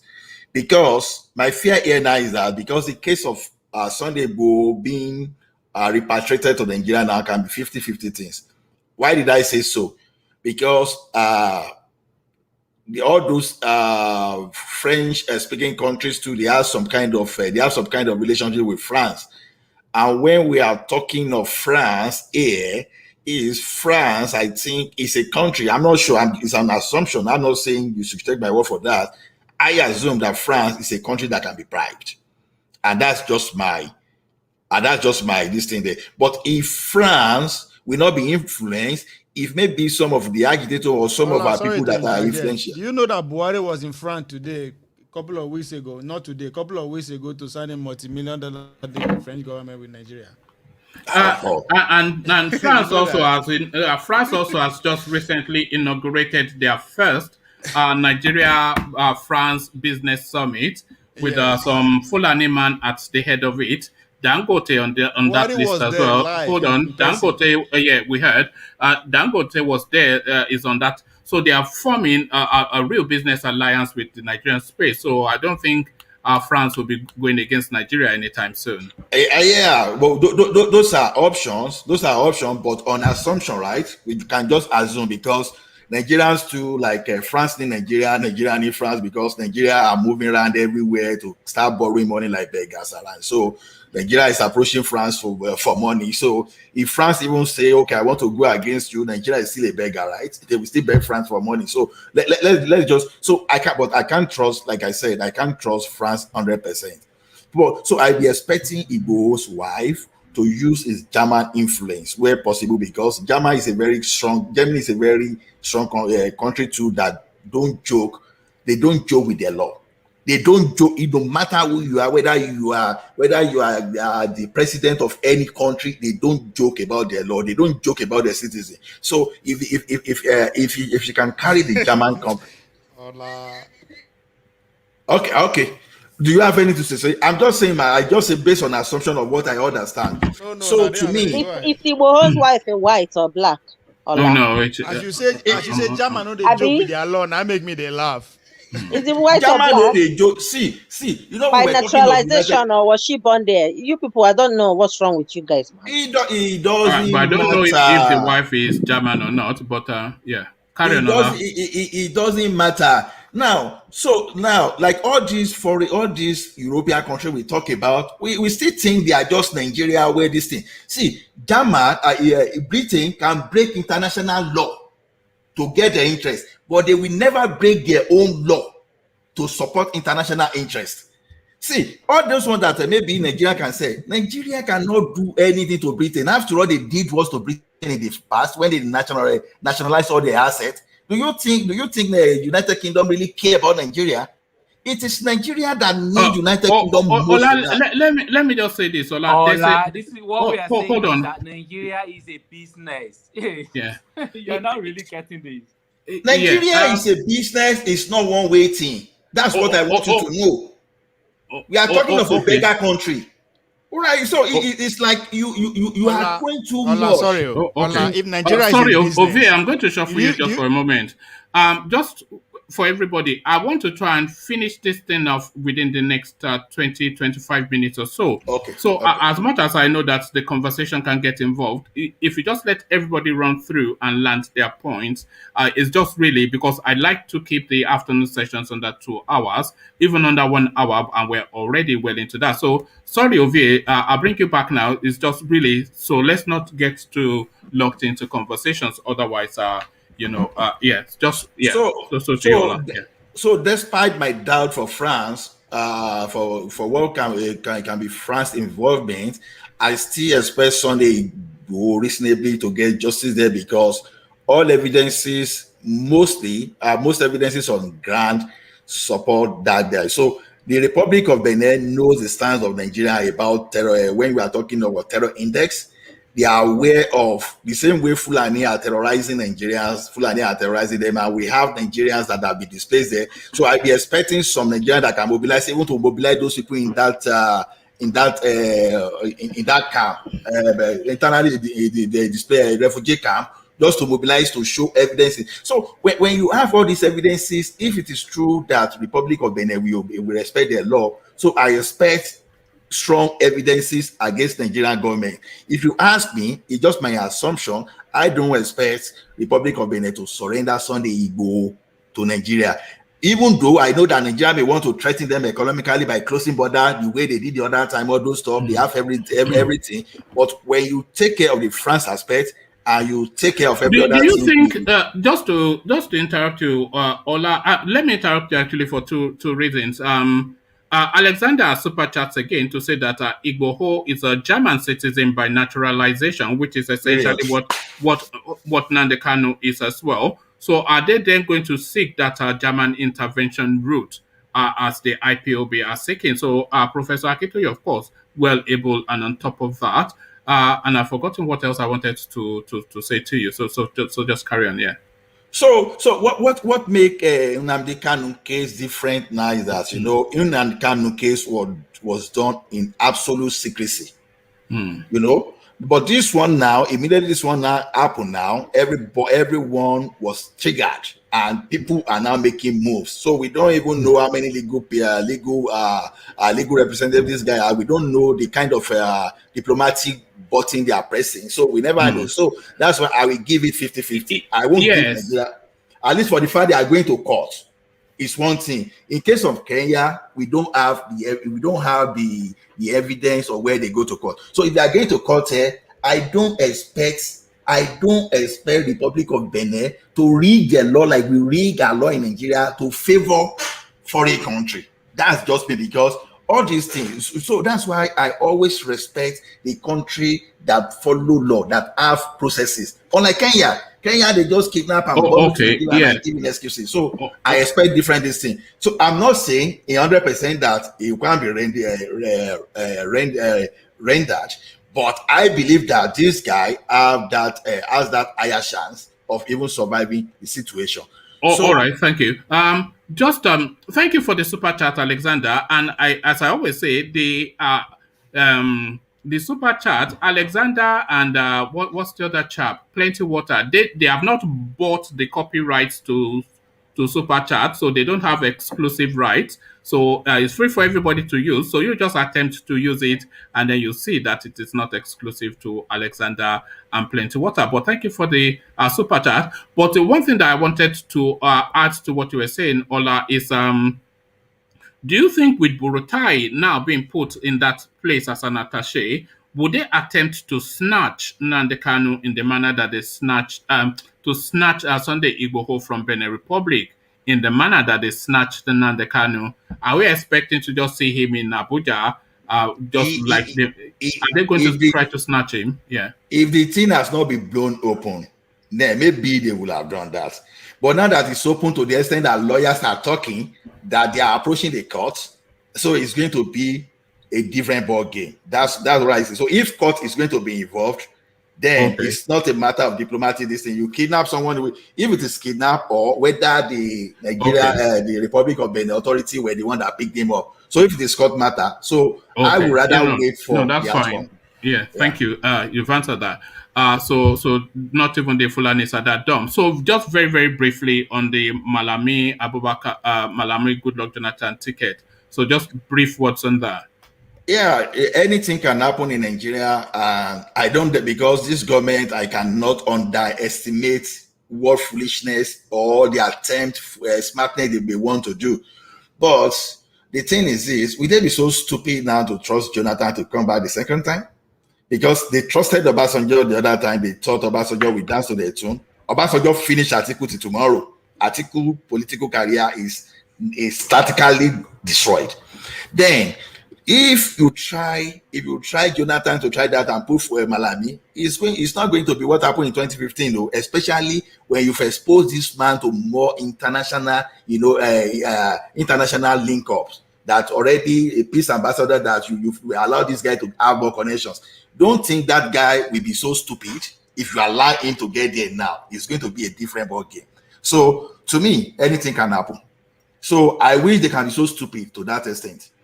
Yes, let's but see how the thing would unfold. you say just to what I was saying? I think to obviate that would it be the heights of selfishness on Goodluck Jonathan's path, no, on part, knowing that he only has one term left as a president, one legal term, so essentially 4 years for him to still put himself forward. So would that be very selfish of him to take the southern slot when he knows Yeah, he only has 4 years? human nature is selfish already. That's why you will even see someone that is so old that doesn't even know whether he's going to die tomorrow, still want to become the president of the country. They don't care about what is going to happen. So human being will think of his own selfish interest. But like what I'm saying is that don't think that because he has one term, that the next thing you put him there and the next thing is going to hand over to this thing. See, if you make mistake of bringing Jonathan back now, the like of Amechi will tell you that it's finished. So many people in this government already will run away. So that guy will be brutal this time around. So they won't. I don't even believe they will trust him with that anyway. Let me just be realistic. That's just my opinion. Let me be realistic myself. These guys, they are so power drunk that they can't even allow that power to even go to others if they are not forced. So I don't believe I don't believe they are planning that. They won't be stupid. That's just my opinion. All right. Thank you, Ola. So to Bia next we go, and Bia just in quick summaries the talking points, just really for reasons of time. Sunday Igboho apprehended in Cotonou. The Malami Abubakar Malami Goodluck Jonathan ticket for 2023, and the DSS prevented Nnamdi Kanu from signing documents to seek British support. What So man? yeah. Please, my brain is not computer. Don't read everything for me as a block, yeah? In my All own right. turn, you start saying, oh, hurry. No, man, I'm here to... Okay, so start from Sunday Igboho then. pick Apprehended in Cotonou. so Yeah, that you don't overburden my brain. no, that's fine. You always get fine girl privileges. Yeah, you know that. So Sunday Igboho is been apprehended in Cotonou, but what we're hearing is that the legal systems in that space has kicked in to retain him there and not have him rendered to Nigeria. So Sunday Igboho's apprehension, one, does it surprise you? But really, what are you making of the news? Bia.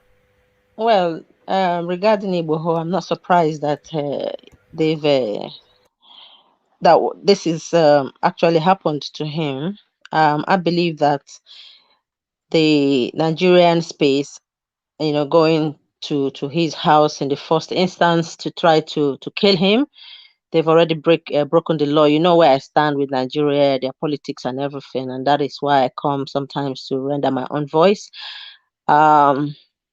Them catching him is not going to change anything in Nigeria. The corruption is still going to be at increase, and people, they will still create more monster in people that will speak up. They have Nnamdi Kanu, they have Igboho. It's not the end of people agitating. That's all I want to say about that. And again, I believe either that people surrounding Igboho. But the capture of Igboho, does that not then stifle, if not stymie, the agitation for Yoruba nation? So is this No, not the muzzling of those voices for Biafra and Odua? Because it is now, no, because now what we're hearing now is free Nnamdi Kanu, free Sunday Igboho. Nobody no. is That's saying Biafra forever one, one, anymore. one one Nobody man. is saying Odua forever anymore. One man, Hmm. please, when you interject, just take it easy or intercept or, try to, Yeah, go speak on. for me. Don't Yeah. run with my voice, please. Thank you.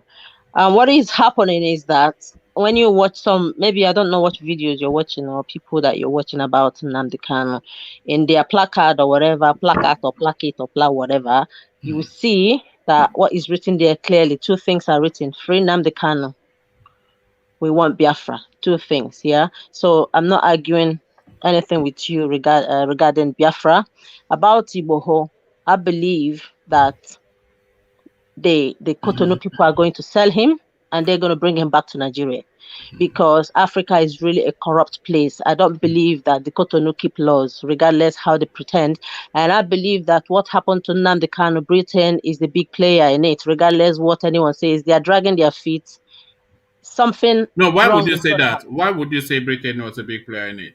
Like the What? other guy have said, like I am African have said, you need to read history about our beloved Britain. Yeah, no, I have but British friends and I love in them. this, 1 minute, no, don't speak for me.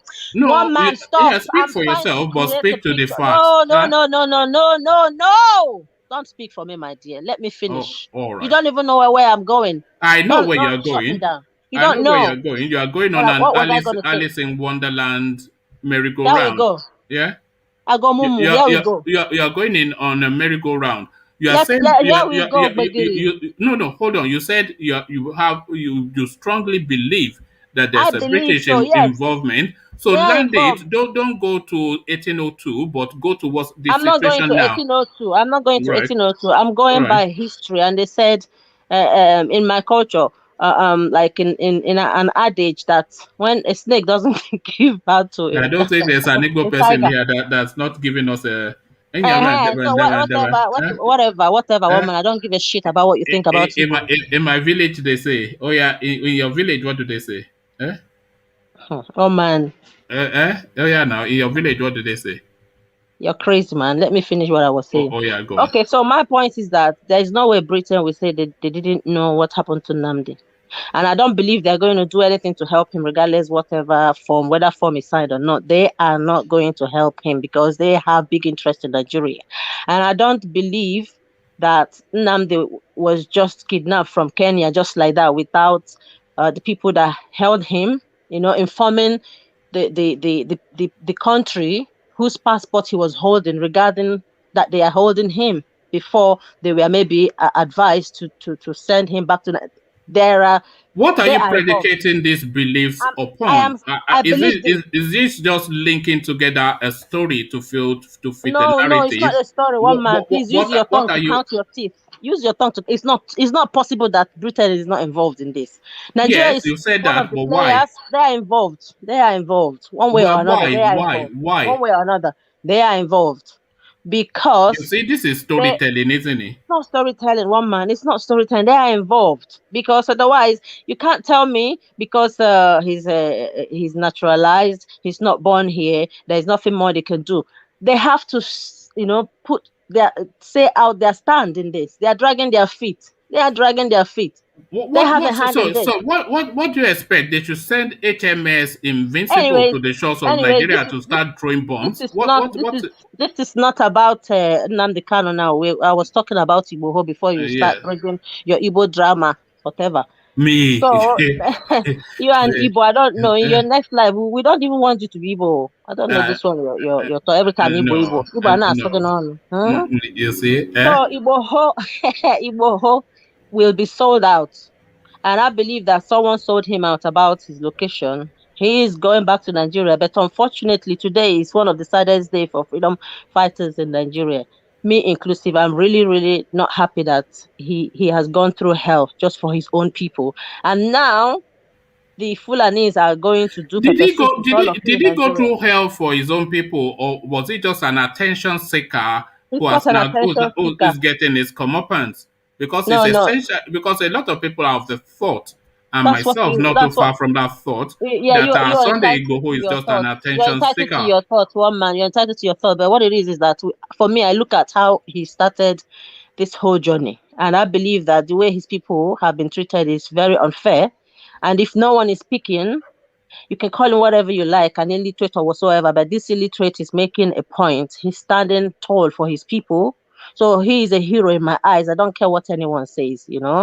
They are going to sell him off. The Cotonou people, Africa is really corrupt. And until they come together to know that they have to protect Africa and whatever they think they have, and use their number six. Otherwise, we keep, stabbing each other, hating each other. It's Oh, not oh, just going to end with Kanu and Igboho. It's going to happen to someone else. And I don't believe that anything is going to change in Nigeria unless the people that are going into power will start to take responsibilities serious and not undermine the power of the people, regardless whether they call them poor or illiterate. It doesn't matter. People have got power. That is all right. on Igboho.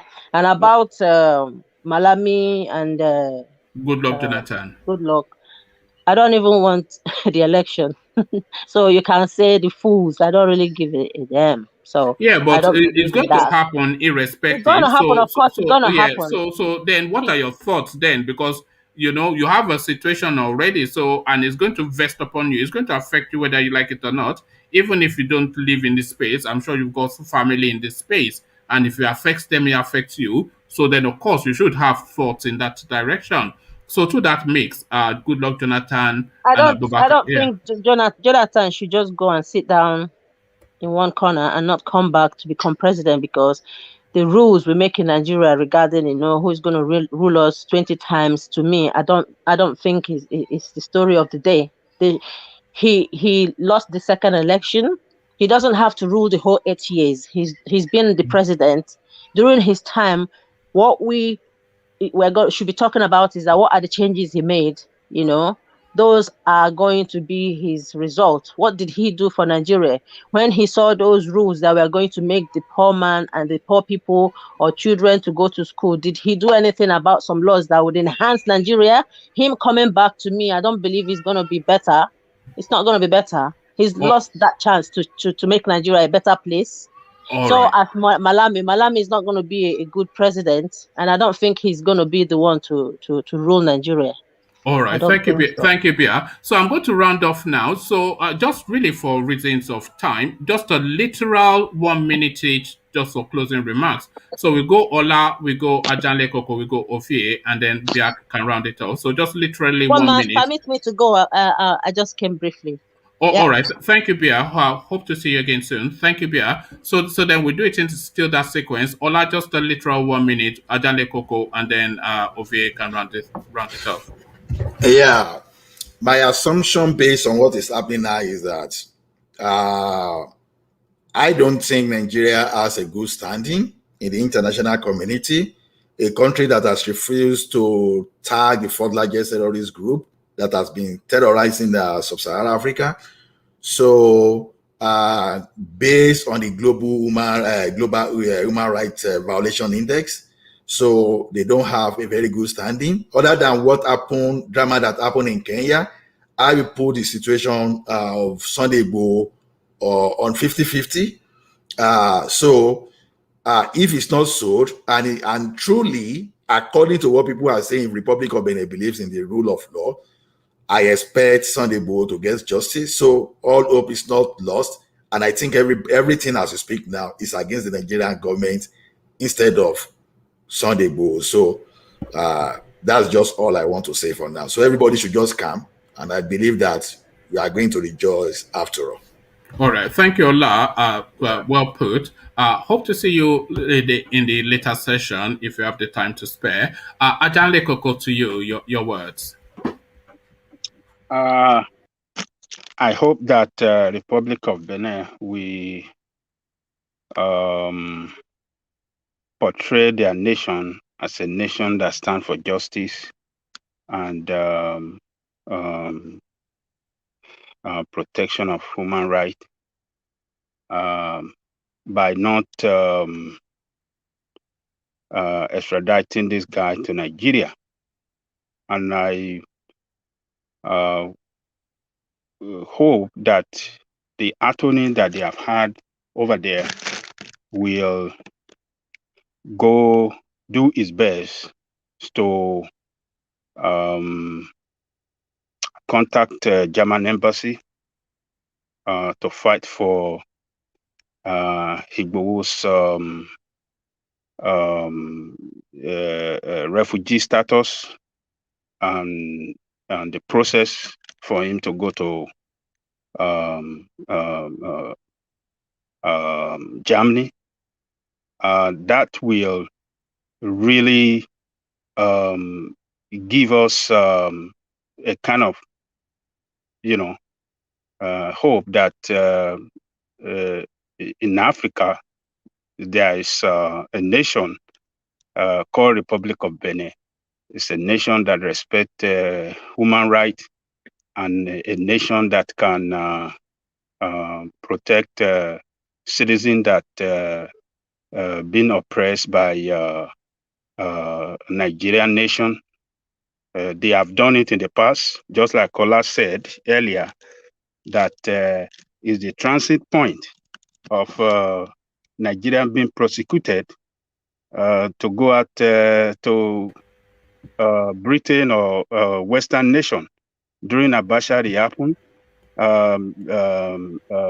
Professor Wole Soyinka went through the Republic of Benin. Bola Tinubu went through the Republic of Benin, and other people that fled Nigeria.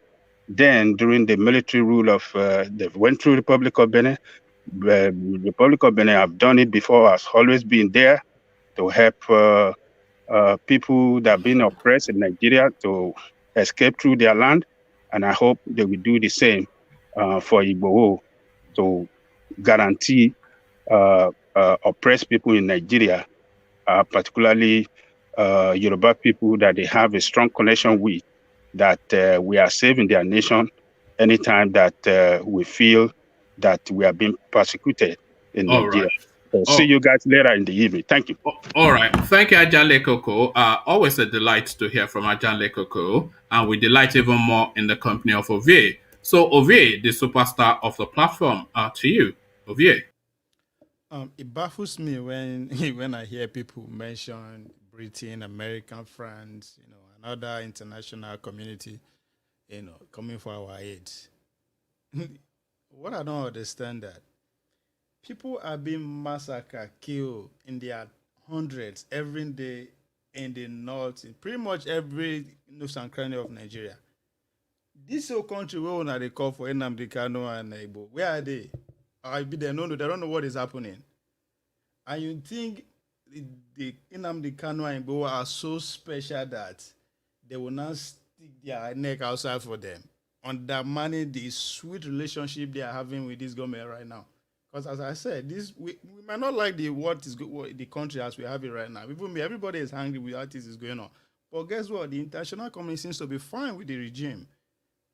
So we say, they go do this. These people are not corrupt. We just deceive ourselves. Say, some countries they cannot bend their law for anybody. Who said that? What is on the table? That's what we are talking about. They are human beings like us. So another thing again, one thing you should give this administration, whether you like it or not, is that a couple of months ago, we went from, Biafra, Ududua, succession, where they tell us, say, man, he's not going to fly. From there now, they're able to successfully turn it to free Igboho, free Nnamdi Kanu, free Igboho, free Nnamdi Kanu. A couple of weeks, some months from now, we'll go change that chant to say Jagaba, say Erufai, or say whatever they decide to do before us. It's a game. Either we approach it with emotion or whatever. Life continues. It goes on, whether you like it or not.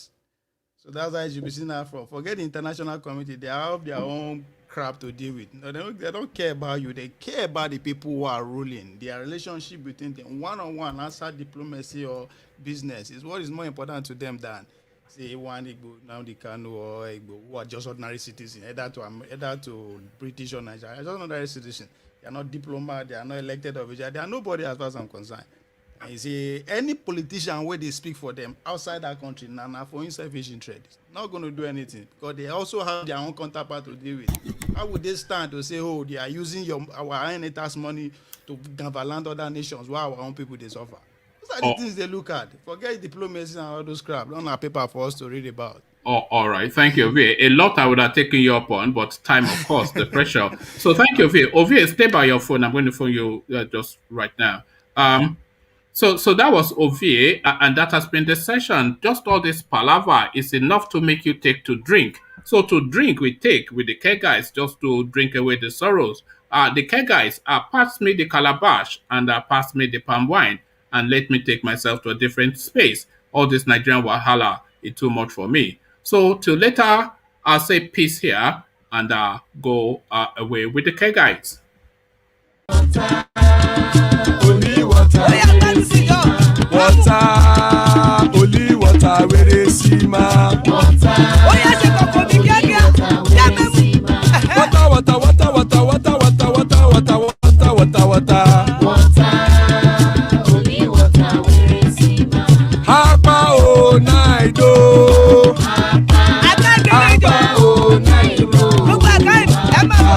Hapa you don't come oh.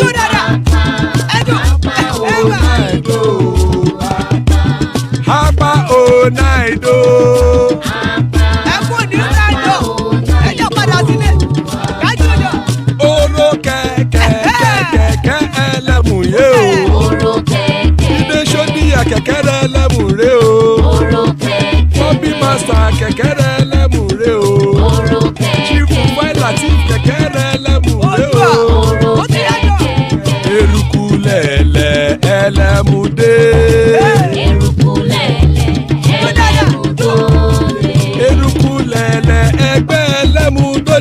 rẹ o.